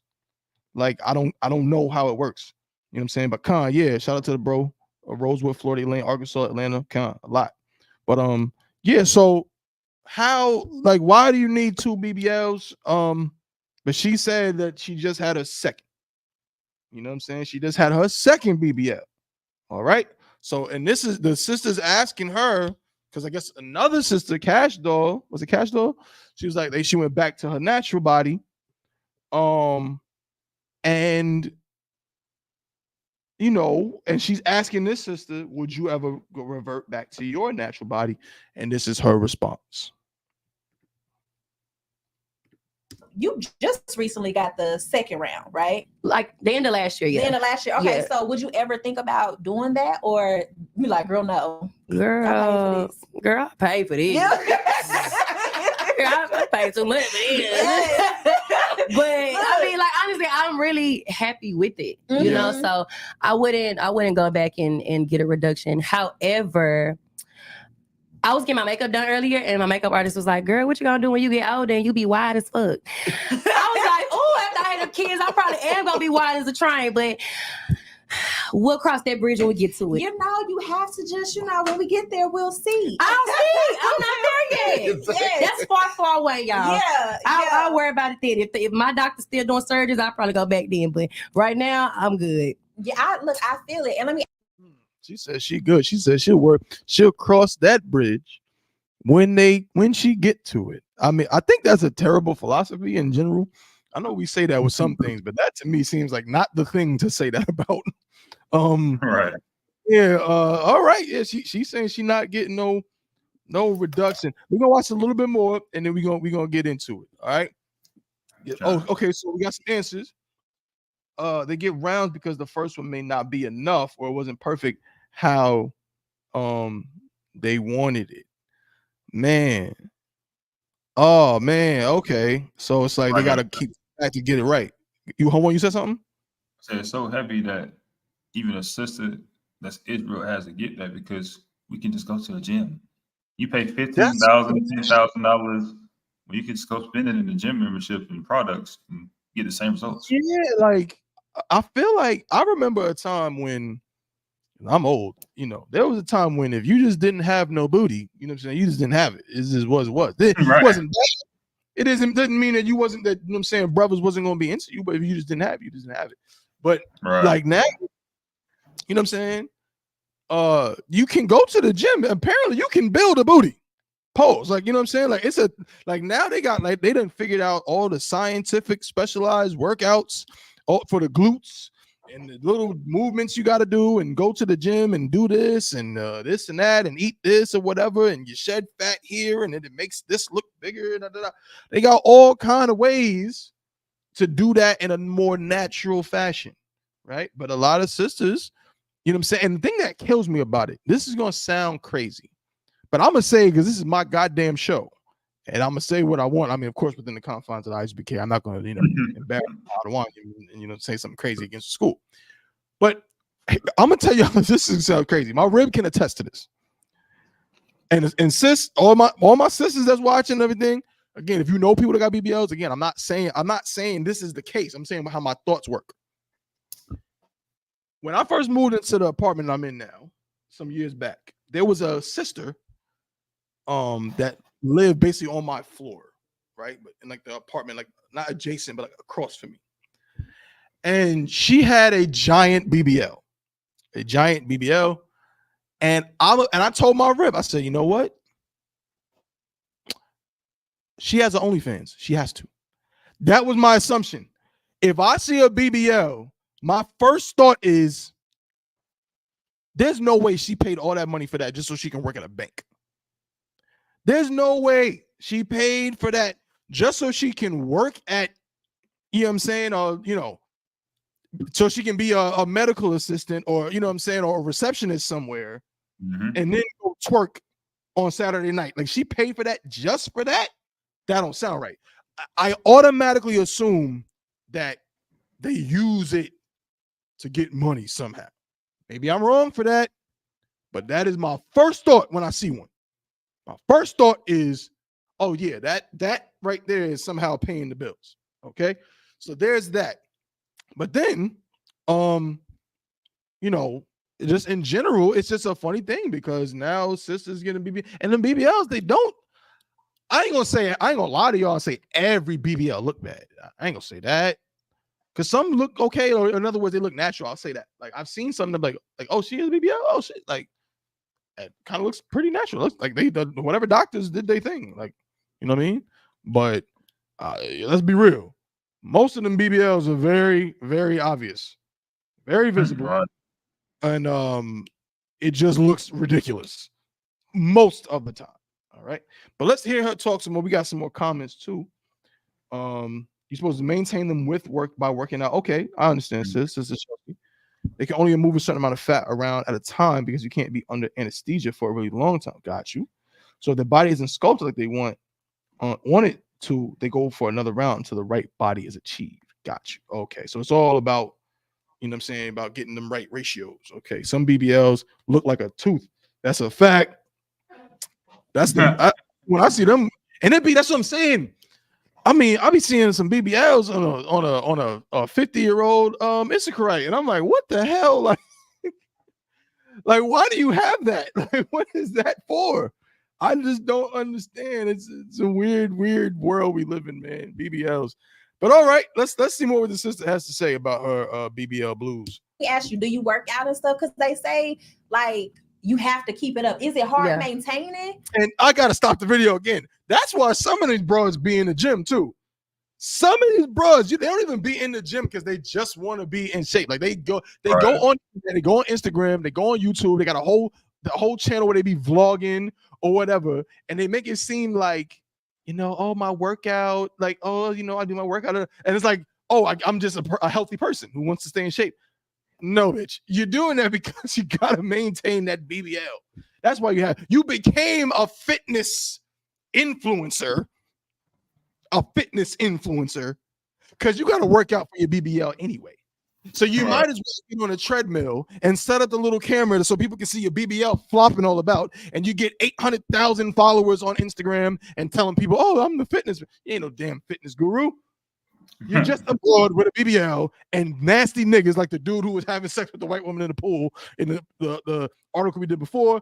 They gonna follow you. They're gonna, you know, go to your OnlyFans and want to see whatever it is you got going on. That's disgusting, right? That's how a lot of this world we live in is so bugged out. One doesn't make any sense. Like it. Yeah, please, someone got. You said it's so heavy. It's like this world we live in is so treacherous because that's what women live for. Some days, some women they live for the BBLs and the lifestyle, you know. And it's saddening that we have fallen that short in this earth and not have any morals and principles or standards for our life. You know, right. You know, bringing out this truth that we have these moral standards and principles. Right. I'm trying to tell you, brother, it is getting bad. You absolutely right, brother. Like, I got to give you a hand clap for what you're saying, because it's like a lifestyle that is just pervasive, and it just continues, and it's just, you know what I'm saying, like, it just continues to go as it does. Like, right. And the thing that kills me, and again, we're gonna continue with the video, Salaki. I know I'm talking a lot, but it's like, man, The whole lifestyle is trash. Again, shout out to all the sisters, man, tuning in. Shout out to my brother, man. But y'all might get mad at me, but I tell y'all I'm out all the time, bro. We go out, and I like going out. You know what I'm saying? I like, you know what I'm saying, hitting the little club joint or the little bar joint. Definitely, you know, something I enjoy doing. But the culture is so trash. For one, you know what I'm talking about. Definitely is. Culture is trash. You understand what I'm saying? Like, how many times can we pay for a booth? Oh my God. How many times can we pull all of our money together to pay for a booth just so we can you feel me, drink liquor and listen to the same whack songs over and over again? You feel me? And watch a bunch of the dirty females in the corner over there twerking. How many times can we do that? So like, you see this?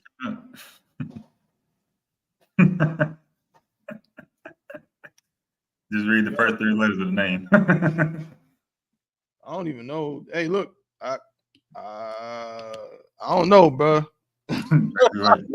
You know what's funny, bro? It's probably a grown man. That's the thing that kills me when I see comments like this. Like this is very well could be somebody's dad. Like this is like a grown individual who just decided to go ahead and type this. Like he thought it out. He thought out to type this. So it's like, it'd be so funny because GMS, I.U.I.C, you know, that stuff. It's like, bro, what are you doing? Like, you ain't got no life, no job. Y'all talk about we ain't got jobs and stuff. What y'all do? That's what I'm saying. Like, I don't know. Yes, Really? like you maybe you just don't have no life. That's crazy. But hey, do your thing. I can't help you. I don't know nothing about that. But the culture is crazy. But capitalizing off of people as a gym influencer, but really you're a surgery girly is crazy. Sis, that's what they do. That's a fact. But that's but you know what? I blame niggas. I can't even just blame them. True. Because they wouldn't be able to make no money if nasty niggas like GMS King David if didn't make burner accounts and follow 18,000 BBL gym influencer broads. They would make no money. They would make no money if nasty Negroes, you know what I'm saying, did not want to, you know what I'm saying, subscribe to the OnlyFans of some girl who also blogs on YouTube. Vlogs. Like, come on. So I can't even put all the blame on them. I do because it's crazy and you're right. But it's like, man, these dudes are really just POS. Like they just garbage. You know what I'm saying? So that's what that is. You know what I mean? It's very terrible. But let's see some more what the sister's saying about the BBL. Girl, I worked there for like the first 3 months and then I just stopped. You see the laziness? Ain't that something? You get the BBL because really you don't want to work out. Because that's really like one, you said it was real heavy, right? You could just work out. You know what I'm saying? Yeah, you won't have the biggest bodacious booty in the world, but it'll help. Another thing on that is like, I think it's with our sisters. It's like this generation as a whole, even when it comes down to even cooking and cleaning for a woman. They say, oh, you can't work hours and cook and clean and all the other stuff, but our grandmothers did it. Our great grandmothers did it. So it's so heavy that they say that because even with the gym, it's like back then you said sisters are naturally, they ain't have it. They go get it. You know, they work out and they actually put the time in. But it's just this generation laziness is just, I'd rather just save a $15,000 or $20,000 and pay for it instead of going to the gym for an hour a day. But it's like not that hard. Sisters be real lazy. Brothers too. Brothers be lazy too. You know what I'm saying? Sisters and brothers just be lazy. Meanwhile, white people just run everywhere. You ever notice that? White people just run everywhere. Everywhere. Like you cannot go outside and not see white people running.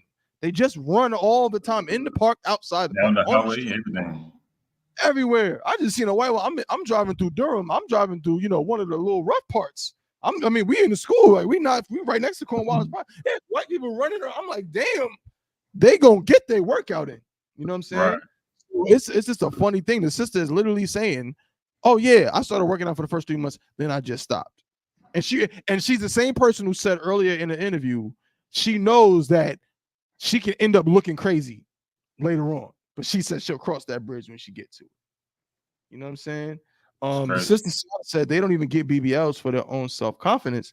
They get it thinking they will get or keep a man. Sister Salah, We can talk about that. I have to stop you there. I know that's what they probably say, or that probably is, you know, part of it. Why are okay? I'm gonna say this. I'm gonna try to be delicate. Hold on, I'm gonna be nice. But why are sisters? And I mean sisters, and not in sisters in I.S.U.P.K. I don't mean it that way. I mean women. Why are you so dumb? I ain't never in my life met a woman that could not get men. I've never seen it. I'm not. Listen, come on, bro. Like, there is no woman on earth that cannot just get a man just being herself. Right. I'm not gonna pull up the picture again. I just showed y'all how 2 brothers almost went to jail for 99 years for some white woman that looks like olive oil from Popeye. And y'all telling me that you can't get a man because you don't got a BBL? What? I'm gonna say the truth. But hold on, you about to say something. I'm gonna let you speak first. Like it's heavy because it's heavy that you say that because it's like when you look at the man and woman, you literally can see that a woman can literally walk outside, be butt ugly, and still pull a man. Straight up. That's a brother do that? No, he's not gonna do that. He's gonna get called ugly and rejected immediately. Not even just pull a man, but I mean, she can get like she will get catcalled and everything. Right, like a quote unquote unattractive sister. Do not let her walk down the street where there's some construction workers. Don't let her walk past a bunch of bro. Someone's going to talk to her. It's going to happen. So go ahead, Owen. Yeah, because that's the real that, you know, a sister can literally not be the most attractive and still get a man, get a house, get paid for all, get flown out, all this stuff. So it's just, you know, it's not even the self-confidence. It's just the brainwashing of this place that we're in, you know. That's right. President, you know, has put this, you know, into our minds to where everyone just has that big BBL mindset and paying $20,000. Put that to your kids. Get that to the school. Damn right. Damn right. Damn right. Well said, brother. That's a fact. I like to meet you. Okay. Yeah, my bad, Cap. You was gonna say something? Yeah, I was gonna say, I was listening to y'all and say, hey, an unattractive woman is an oxymoron. It doesn't exist really. You know what I'm saying? because brothers will lie down with a can of tuna if they have.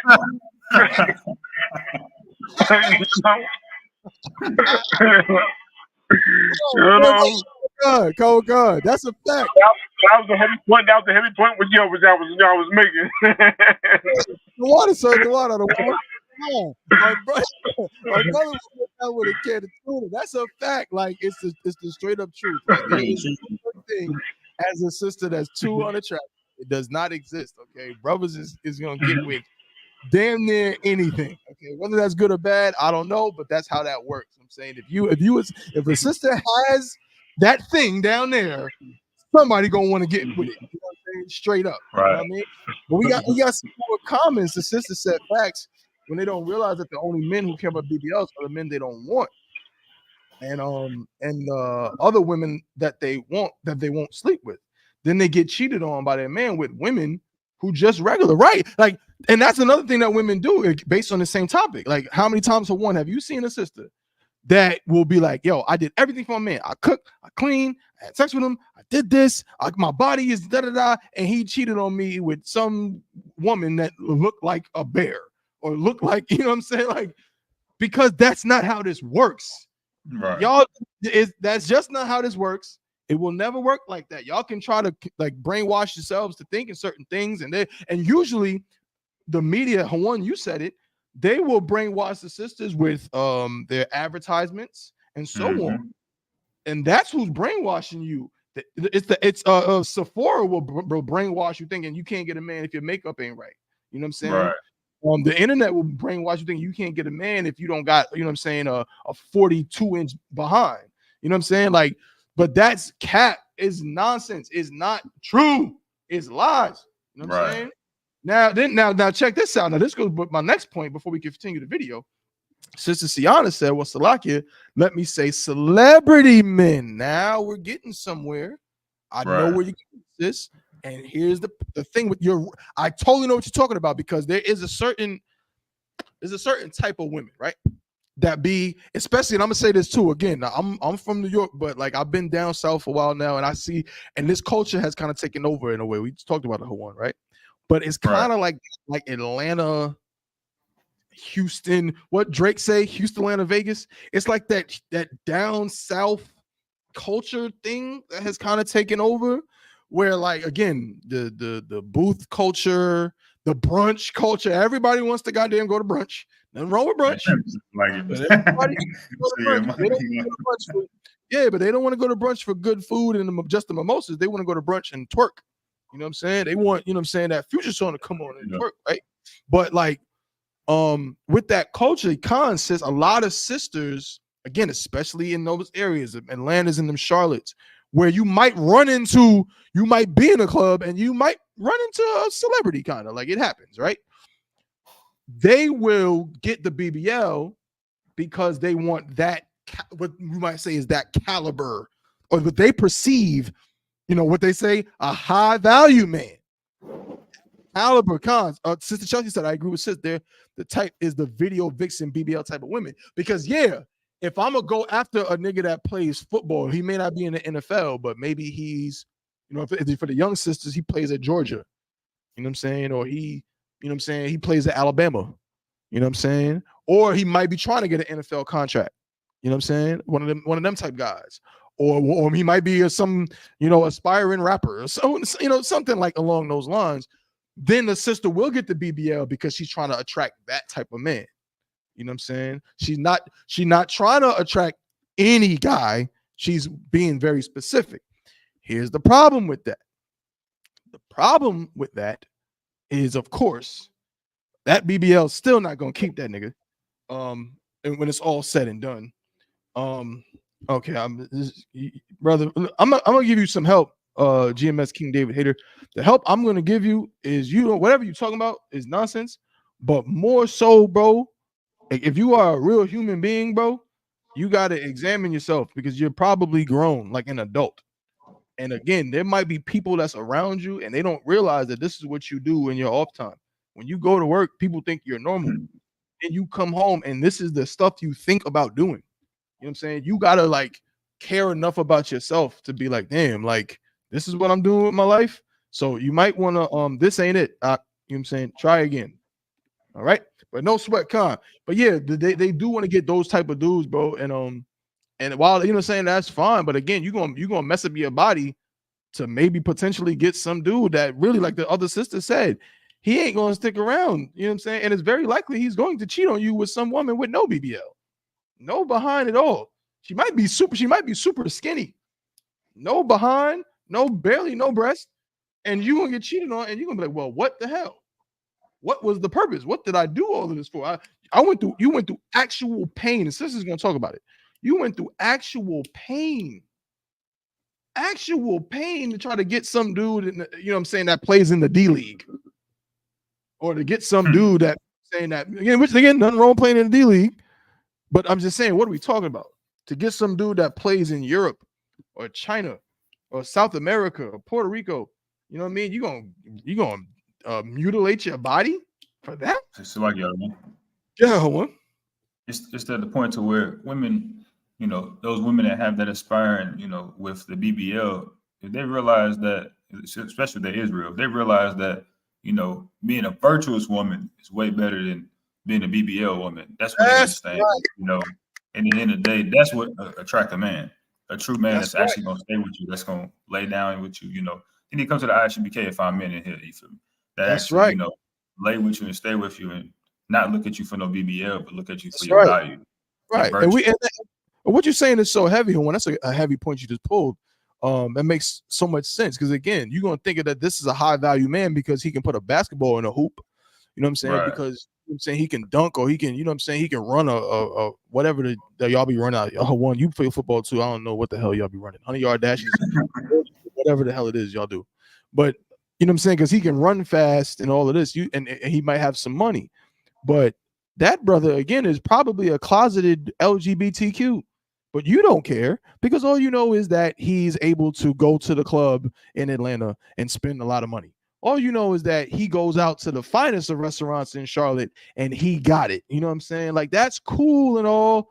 But again, you cannot compare that to the work that brothers do in this I.S.U.P.K. and it's true. You know what I'm saying? That same 6'5" athlete dude that can dunk and makes money because he plays overseas, that's cool. But guess what that brother will not do? He will not stand up on a street corner in the middle of Times Square with a microphone in his hand and say that the oppressor is the devil the Bible speaks of. He don't got those kind of balls. He don't got that kind of gumption. He don't got that kind of energy. He don't got that kind of bravery. You know what I'm saying? Right. So like, you got to ask yourself, well, what's really more attractive? What really matters more? You know what I'm saying? Who you really want a man that, you know what I'm saying, that actually puts in work for his people? Or again, some dude that, you know what I'm saying? Again, he might probably be a handsome fellow. You know what I'm saying? He's good at sports. He's disciplined because he take care of his body and all of that. But where's his mind at? What does he actually do with his time? What are his interests? What is he all about? And is he going to leave you the minute, you know what I'm saying, he sees something else nice, the next BBL? You know what I'm saying? He sees it when he see the next BBL, he's gonna be on to the next one. Brothers in here not gonna do that. They're gonna see the next BBL and they still gonna stay with you. You know what I'm saying? I'm just playing. I mean, if they want to persist with the BBL, that's on you. That's your business. But I'm just saying, brothers in here ain't leaving for none of that. You know what I'm saying? So the priorities. And last thing I'm gonna say before we continue with the sisters' words, and we're gonna clip it. Don't worry, we're gonna get like 10 more minutes. But the other problem is that I've said it on this show too many times. Some sisters will admit it. Some sisters will argue. Not saying a sister in I.S.U.P.K, but there's an unconscious thing that sisters do, and men do it too. But we kind of, it's more conscious. We'll admit it. Almost every dude knows when you walk into a room with other dudes, when you see another dude you don't know, kind of the first thing you do is like size them up. Pause. Like the first thing I think of when I see another person, another male, is, can I beat this nigga up? I kind of think that for a quick second. Doesn't mean that that's what I'm focused on, but I just kind of in my brain just think, if he was to do something crazy, would I be able to handle mines and do what I got to do? Right? That's the kind of thing that a brother might think. You know what I'm saying? A man might think when he encounters other men. Women, y'all are competitive too, but for some reason just don't be wanting to admit it. So a lot of the things y'all do, them BBLs, stuff with the makeup, stuff with the wigs and the weaves, stuff with some of the jewelry. So some of the things y'all do, a lot of times is like, y'all, it is because y'all want certain types of men, but y'all feel like y'all have to compete with each other to get those men. So you some of y'all will look at what y'all perceive these type of men as liking, and like, okay, like I have to either be I have to be a part of that, or I have to take that and like one up it. So you got to compete with other sisters, or you think you got to compete with other sisters to attract those type of men. So if they got BBLs, well, then I got to get a better BBL. Also, if they got this kind of makeup, well, then I got to get better makeup. If they got these kind of weaves and wigs, oh man, my sewing got to be even better than that. So a lot of times y'all really are competing with each other, which is why I often say a lot of sisters don't do the things they do for men in the long term, right? Ultimately, you can say it is, but a lot of times, like the main reason is they're trying to be able to flex on other women. And that stuff is y'all downfall. Maybe you don't worry about that. Maybe if you want to flex on other sisters, why don't you flex some of them cooking skills? If you want to flex on other sisters, why don't you flex, you know what I'm saying? Knowing how to shut up. You know what I mean? Again, I'm not trying to be mean. True. Like, why don't you flex something like that? You know why y'all don't want to flex that? Because then the other sisters are gonna call you a pick-me. And you don't want to be called a pick-me. You don't want to be a... Go ahead. What's so heavy about that is, it's like you'll see social media, even with China Monet when she released that song, and sisters like, oh, she'll pick me, she's getting picked. You sitting at home lonely. You sitting at home with no man want to be with you because you're not doing the things that will make a man, even notice you. It's that the saying is, you have to do wife stuff to become a wife. Ain't nobody choosing you because you're doing the same old thing that's getting you in that sexy red group, that's getting you in that suit. That's right. That's right. That stuff and actually do something that's really gonna get the attention of a man that's gonna make him want to stay with you. Damn right. Well said, brother. Well said. Simone Biles, she's with the brother. I forgot his name.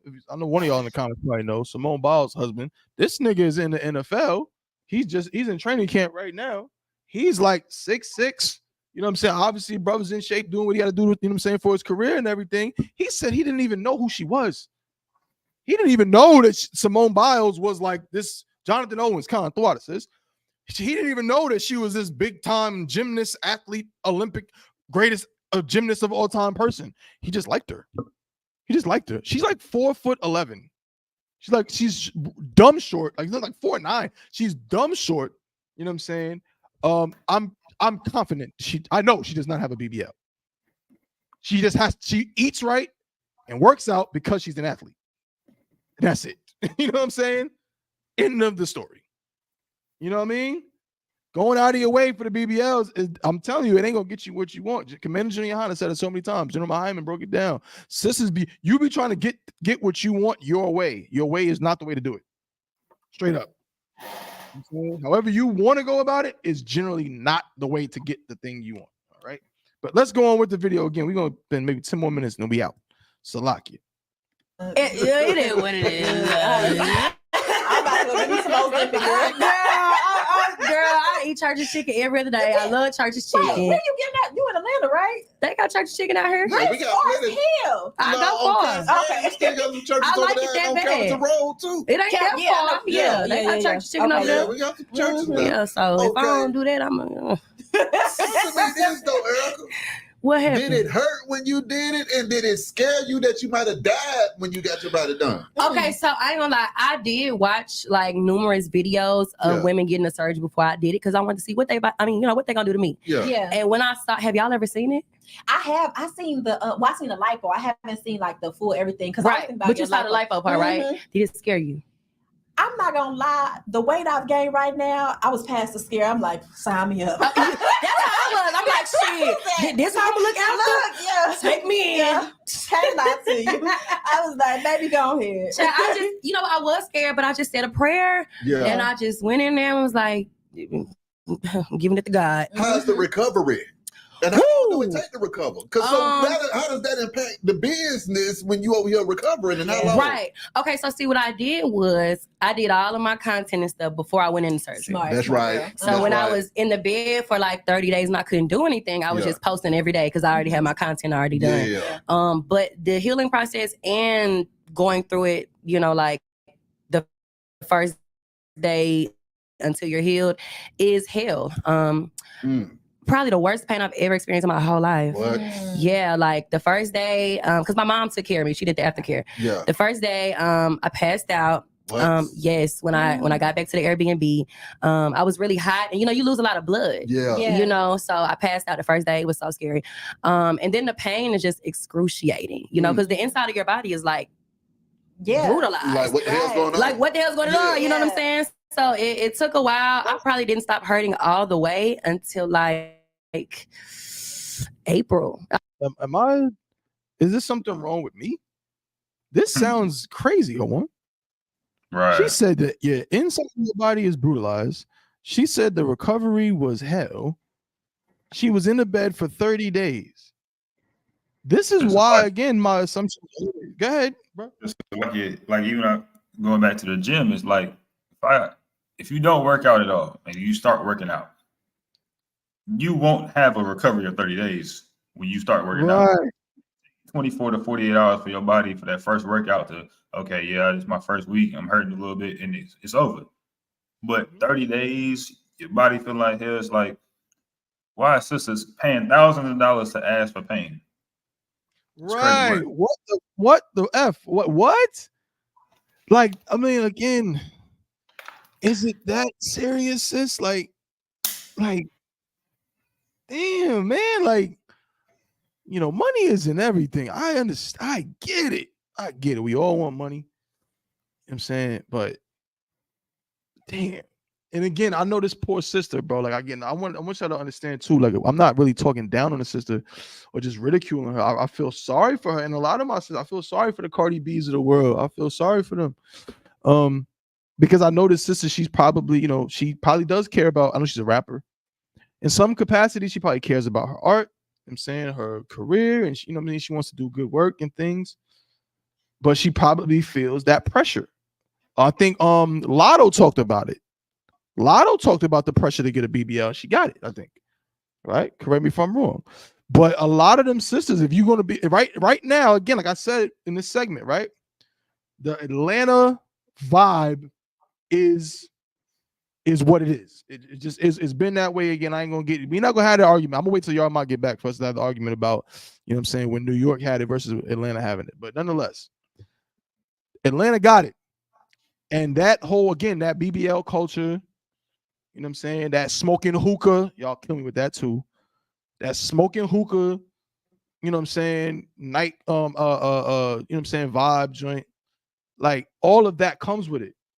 And she probably, to compete with these women, she got to do certain things. Right. Even them sisters that be rapping in that's from New York, gotta do certain stuff. They got to get BBLs and stuff like that. So I don't know if she's from Atlanta, but I know she's down there. I know she felt like that pressure. Like, damn, if I'm gonna be a successful female rapper in 2024, you know what I'm saying, I can't not have a BBL. You know what I'm saying? You know what I mean? Like, I'm sure that's kind of, you know what I'm saying, the thought process. Go ahead, hold on. I'm gonna say, so like, yeah, that is really, it's heavy because that really is their thought process. That their success is driven by, like, I learned when I was in a marketing company, is lifestyle, credibility, and results. And that's really what attracts the individual audience to make you more notable, as you would say. And for, you know, rappers like, you know, Erica Banks, to make her more notable, she knows that to be a female rapper, she has to have things that make her stand out and be different, like her body, you know, like, you know, how she looks, the makeup, you know, she has to upgrade herself to attract the money that she wants. And that's the truth. Right, exactly. Because again, like you said, marketing and lifestyles, right? You're right on point. The water for that insight. But the reality is that these successful female, any rapper, to be successful, you have to kind of sell a lifestyle to a degree. You have to either sell a lifestyle or you have to sell to people an image that they can identify with. So you may look at Glorilla, you can look at Sexy Red, and you say, well, damn, you know what I mean? They kind of look, you know, like kind of regular. That's kind of their shtick. You know what I'm saying? Their whole persona is based around, again, like with my ratchet ass friends. Like, you from the gutter. These are the girls, you know what I'm saying, that you kick it with, that y'all get bottles of Henny and twerk on car hoods. And they sell that image back to you. So now you will want to do what? You're going to want to go out, get some Henny with your ratchet friends and twerk on a car while saying, get it sexy. That's what you're going to want to do. That's how you become successful. So this sister, again, probably thought the same thing. I can't sell them an image I don't have. So I got to have this, you know what I'm saying, the ill weave with the highlights. I got to have the jewelry. I got to have the nails. I got to have the BBL. I got to do, you know what I'm saying? To be successful, these are the things that they think they got to do. You know what I'm saying? But I'm going to end that video there. And I'm just going to put this on the screen. And this will be the last thing we talk about. We're not really going to talk too much about it. I'm just going to show y'all the results. This sister says she went through hell. I got my surgery in December. Oh, wow. I just stopped hurting in like April. She said she got her surgery in December. She just stopped hurting in April. All right. Well, we're going to show you a sister that she actually stopped hurting already. Yeah, she stopped hurting. But not for the right reasons. Salakia. And this is a sister in the UK.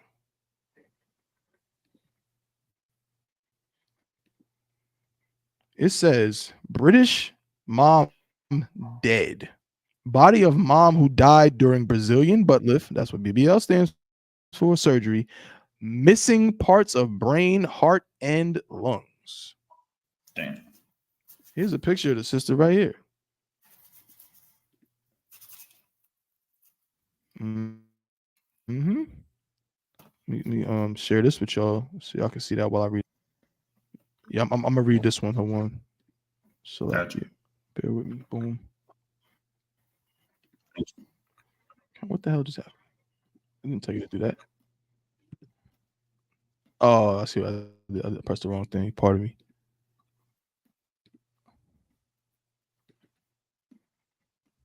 And again, the water to everybody for tuning in today. We really appreciate y'all. You know what I'm saying? Holding it down with us, man.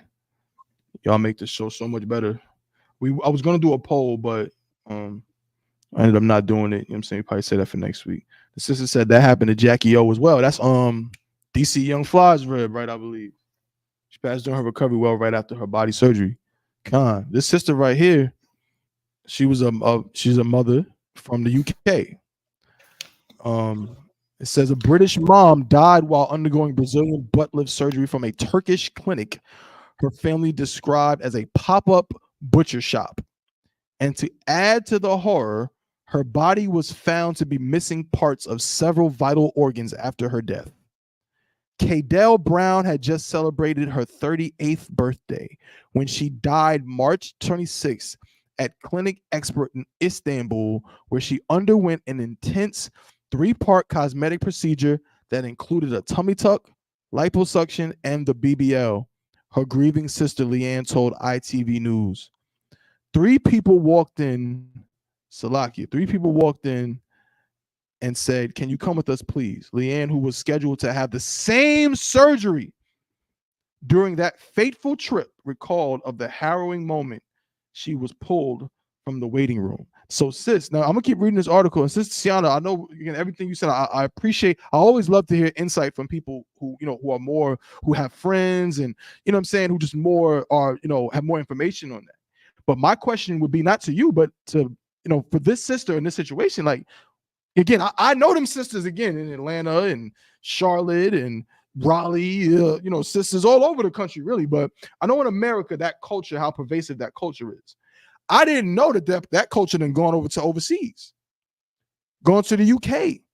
This woman is a 38-year-old mom. I mean, maybe she was trying to get with a rapper, maybe, or basketball. It's possible, or maybe she's just trying to keep up with the Joneses. Who knows?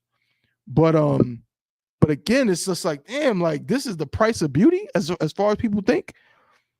It says, Salakia. This is the quote from the sister.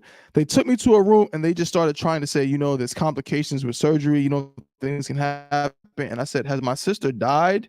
And he just said, I'm sorry, but yeah. Clinic officials told Leanne that Brown had died in the recovery room following the procedure. Staff claimed they were unable to wake up the mother of 2. They theorized some fat had traveled to her lungs. Leanne was in deep shock, but was refused access to Brown's body. Instead, the staff handed her a $7,030 refund, booked her a flight home, and ushered her quickly out of the country. They just gave me an envelope and said, here's your money back, and here's your sister's money back, and here's your flight. It's like, sorry, she's dead. Here's your plane ticket. When you go in and you're paying, they're your best friends. But when something goes wrong, you're left to yourself. It's goodbye. When Brown's body was flown to the UK, a devastating discovery was made. Large parts of her brain, lungs, and heart were missing, according to the report. Also missing were pieces of Brown's intestines, which could have pointed to the mother of 2's cause of death. They sent a death certificate saying no cause of death. How can they not find anything? Leanne said. Clinic expert officials told ITV News that Brown's death was due to known complications associated with the surgery. Salaki. Bear with me. With the surgery, not medical malpractice. They admitted that it's possible partial organs were removed for an autopsy, but that it would have occurred after clinic expert passed along her body. No evidence of organ trauma was found. We have handed the body untouched to the coroner's office in Turkey, a spokesperson said. Excuse me, almost done. The UK government confirmed it was in communication with the Turkish government, but could not confirm whether Brown was missing major portions of her organs when she was transported back to her home country. Our sympathies are with the family of Cadell Brown, a spokesperson told the Post. We urge anyone considering a cosmetic procedure abroad to research the treatment in question, the qualifications of the clinician, and the regulations that apply in the country they are traveling to. BBLs have the highest rate of all cosmetic surgeries. I repeat, BBL have the highest mortality rate of all cosmetic surgeries, with more than one death occurring per 4,000 procedures. The buttocks contain various blood vessels, some connected directly to the heart. When a fat injection strikes one such vessel, fat can travel into the heart and lungs, obstructing blood flow and causing immediate death. Sisters, not to be funny, but it is absolutely true. These BBLs are literally killing y'all. Okay. Now, cosmetic surgery, again, I'd have to get a breakdown. I don't believe, again, certain surgeries are a sin per se, but you got to really weigh the risks and weigh the options. Risking your life to end up again, that's so terrifying to me, and I'm gonna land my plane. To be somebody's mother and you die on a gurney or on a cart in Turkey, like that's your story. Is this a terrible, terrible thing? You don't die a wonderful death with your grandkids all around you and your family all around. Your kids have to say, "Mom died getting a BBL." You know what I'm saying? That's just not it. You know what I'm saying? Yeah, one. It's like that's a crazy statement to tell your child that somebody tell your child that, oh yeah, your mother died from having to get the BBL. It's like the kid, for one, they're gonna have to get the breakdown of what it is. And for two, it's like, why? Why did you do it? Why didn't you pay for a gym membership? A gym membership down the street it's 3 months, $75. That's all you needed. Simple. Right. Why? What were you gonna do with the BBL? What were you gonna do with it? Right. That's what I be saying. Like, it's like, what? Okay, like, were you just gonna get the BBL and then go back to work? At McDonald's? As a nurse? At McDonald's? You're gonna get the BBL and go back to work at the bank? It just doesn't make sense. So, sisters, yeah, don't the BBL, leave him alone. Leave them cosmetic surgeries alone. Get the gym membership. Do you know what I'm saying? Like, don't try to cut out the hard work. Don't try to cut corners. You know what I'm saying? Because again, you end up cutting too many corners, and you know what I'm saying, and you can end up like this sister. Very sad situation. I think, what was the name again? It was Salakia. I just seen it. Was it Cardell Brown? It was something K Brown. Salakia, I can't see it, can't find it at the moment. But Kadell Brown. Yeah, and the other sister was gonna do so the one sister that is saying that the organs are missing, she was gonna do the same surgery. They both was going to Turkey to do it. This one just happened to go first. So if the other one went first, we might be having the same story. But this sister right here, this woman right here, might be the one telling the story. You know what I'm saying? We got to prioritize things a little bit better, sisters and brothers too, man. And brothers, y'all stop again, like I said at the beginning of the show, stop being nasty, stop watching porn, get your life right, get your mind right. There's beautiful, these women are beautiful, bro. These sisters in the I.S.U.P.K, these sisters are beautiful, man. You don't need some nasty, you don't need some BBL, you know what I'm saying, porn star, man. Get like, again, it's marketing. That's all it is it's not real. It's not real. Porn is not real. Sisters, what they showing you in the media with these rappers, it's not real. And it's not real life. Don't get yourself killed chasing a dream that is not real. A lifestyle that is not real, that is a fabrication. Let's do better, man, for our children, man. They watching us, and this looks bad. This Damn looks. right. We got to do better. You know what I'm saying? But hold on, you had anything before we close it out today? So like it's just everything you're saying is so heavy because it's like, you know, thank God for Commander YAHANNA and I.S.U.P.K. because without this one body, one faith, and one baptism, we wouldn't have no leadership. You know, these Christian pastors can't lead us. These, you know, these so-called celebrities can't lead us. You know, they lead us into damnation. But you know, where it's going right now, you know, thank God, you know, for Commander YAHANNA, man, because with this truth, man, we can fix these conditions. We can fix, you know, instead of getting BBLs, we giving our tithes. Instead of getting BBLs, we actually have families that stay together. We don't have women just chasing a false reality that they have painted by the oppressor, and they end up not finding love anyway. And they be single, spending $20,000 on BBL. You know, at the end of the day, man, you know, thank y'all for giving me YAHANNA. That's all we can really say. Right. Well said, brother. Well said. You know, if I could just piggyback real quick, just, you know, again, with this truth can fix all of these things and teach us how to properly prioritize, you know what I'm saying, how to properly, if you want to get you a man, you can get you a man, a good man, a righteous brother. You know what I'm saying? The scriptures tell us, you know what I'm saying, in the Apocrypha, I'm paraphrasing, but the scriptures tell a real man to not stumble at the beauty of a woman. You know what I'm saying? A real man has discipline. You know what I'm saying? He don't just see every BBL bouncing around and, you know what I'm saying, wherever and want to pull his rod out. Like, that's not how a real man operates. I'm saying, y'all, again, y'all be the sisters will be the first one to be like, oh, he's not a real man. He's a boy or something like that. Well, a lot of them dudes that you think, that's how they be. I don't care if he plays in the NFL. I don't care if he's a, you know, famous rapper. You know what I'm saying?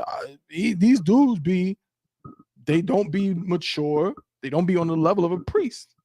You know what I'm saying? But a lot of times sisters don't be mature either.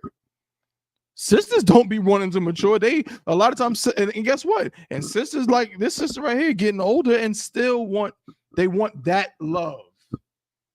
They want, you know what I'm saying? It's like my man, like Mitch said in Paid in Full when he was like, you know what I'm saying? But if I leave, are they gonna still love me, man? Like, sisters be getting older and start feeling like they gotta compete. Like, oh, they, you know what I mean? They don't want to lose a step. They still want to be reminded that they got it. They still want to be reminded that they right there with the young sisters or whatever the case may be. That is a foolish game, sister. That is a foolish thing for any man or woman to sit up here and try to compete with some young kid or whatever. That's a different world. Leave it alone. I'm saying all sisters leave it alone. Leave these types of things alone.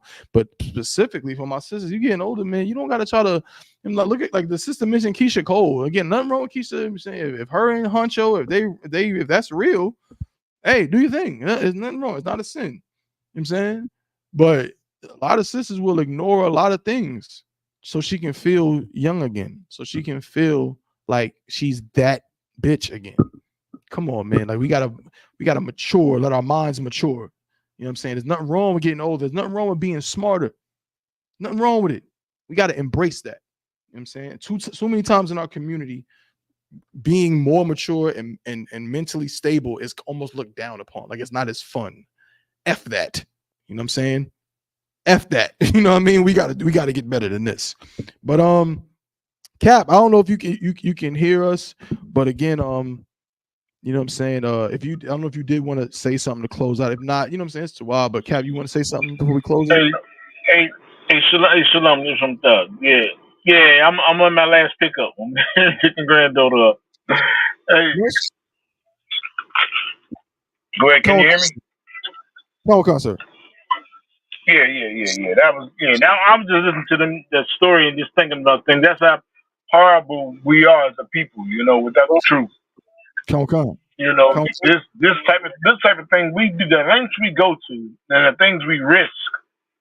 You know, just to try to look better and get a man or something. You know, it's terrible. It's terrible that the things that we do. You know, and then to risk your life. And like you were saying, all the things that lead to messing with your buttocks and everything is crazy. It's crazy when you look at it. And you know, like I said before, you know that we are people with curses against us. That's right. If the lengths we go to look good, we still die from. Good Lord. I mean, that's terrible. That's awful. You know, Man, wake up. That's the thing we do in I.S.U.P.K, to wake people up and let us see that we are those cursed people of the Bible, with the curses against us when we don't follow the Most High. We do stupid things. I mean, we are without the truth. We are real sad people. You know, we are real sad people without the truth. You know, and this is what we do in I.S.U.P.K under command of YAHANNA. Give our people his truth, and our women don't run around trying to get a big butt. You know what I'm saying? Because we know that men gonna love that little ass the same way they love the big ass. You know, Damn right. you know, you're gonna love that little ass, and man, many of them. You know, we're gonna love them. You ain't gotta find a man to love your little ass. You know, and they gonna, you know, that's what we got, man. That's putting in our people, man, and just wake them up, because man, that's a tragedy. That's a tragedy. That's our Frankenstein story that we just went over. You know, that come on, you know, you risking all that, man. That's scary. That's real scary. You know what I'm saying? So, sisters, you know what I'm saying? Just get into that I.S.U.P.K. You know, if you on the fence out there looking in, you know, and listen to all the garbage you hear what people say about us, you know what I'm saying? It's a lie. You know what I'm saying? And our women don't go and risking everything, life and everything, you know, for a big butt. You know, and that's stupid. It's stupidity. You know. With that, I yield, brother. Cap. Hey man, another good episode of the Chain Breakers podcast, man. Like I said, unfortunately, my brother Officer Yarmouth couldn't be with us today. My brother Officer Kawal, but it's no sweat. We still held it down, still did what it had to do. I'm saying shout out to everybody that tuned in, man. We appreciate every single one of y'all, man. Like, we trying to get the show, you know what I mean? We want to be up there with the other brothers, man, with the other cats, man. We going against Club Shay Shay. Going against Joe Budden, we going against Fresh and Fit, we going not against them, but we trying to compete with them. You know what I'm saying? What's the Gilly and Wallow, $1 million worth of game, all the different podcasts, like, you know what I'm saying? We trying to get up there. So y'all just tell us what we got to do. Hit us up, chainbreakerspodcast@gmail.com. You know what I'm saying? Send in your suggestions, your requests, your questions, you know what I'm saying, how you think we should, you know, move forward and change some things for the show to get better and all of that. You know what I'm saying? We want to hear all of those type of things, you know what I mean? But that's all I got for today, you know what I'm saying, for the show. But Hawan, I think you already closed out, gave your closing statement. So we're going to end it there. Next week, we're going to be right back. Actually, no, Salaki, y'all may miss us next week because we got the cookout, man. Shout out to the cookout going down in New York. You know what I'm saying? Shout out to the Hard Cookout. We might do a little something. I mean, we shall see. With that, kind of is always like a play by ear thing, because brothers be traveling. You feel me? So like when you're traveling, it's kind of hard to, you know what I'm saying? We can't have the same setup. We don't got the mics and things of that nature. So that'd be kind of what be holding us up from doing the show when we be on the road like that and out of town. But who knows? You know what I'm saying? We might, you know what I'm saying, be able to do something, or who knows what we might do? We might do something a little different. Like we might just broadcast from the joint. You know what I'm saying? Might broadcast from the cookout if we can. Who knows? I'm gonna speak with the Akim. I'm gonna speak with the brothers and see the Ottawa and see if you know what I'm saying, that's something we could potentially do. But nonetheless, just be on the lookout. Check us out. Always check that Chain Breakers YouTube. Get on the YouTube. Follow the YouTube, because pretty soon we're gonna condense everything to the YouTube and maybe one other channel. That's what we're trying to do. We're trying to condense everything. So again, appreciate y'all tuning in. You know what I'm saying? Y'all did exactly what it needed to do. You know what I'm saying? So next week we'll see. All right. But until then, I'm saying my head covered. So we're just gonna say Shalom, Lord in Christ to the brothers. Shalom, Lord in Christ to the sisters. Chain Breakers Podcast.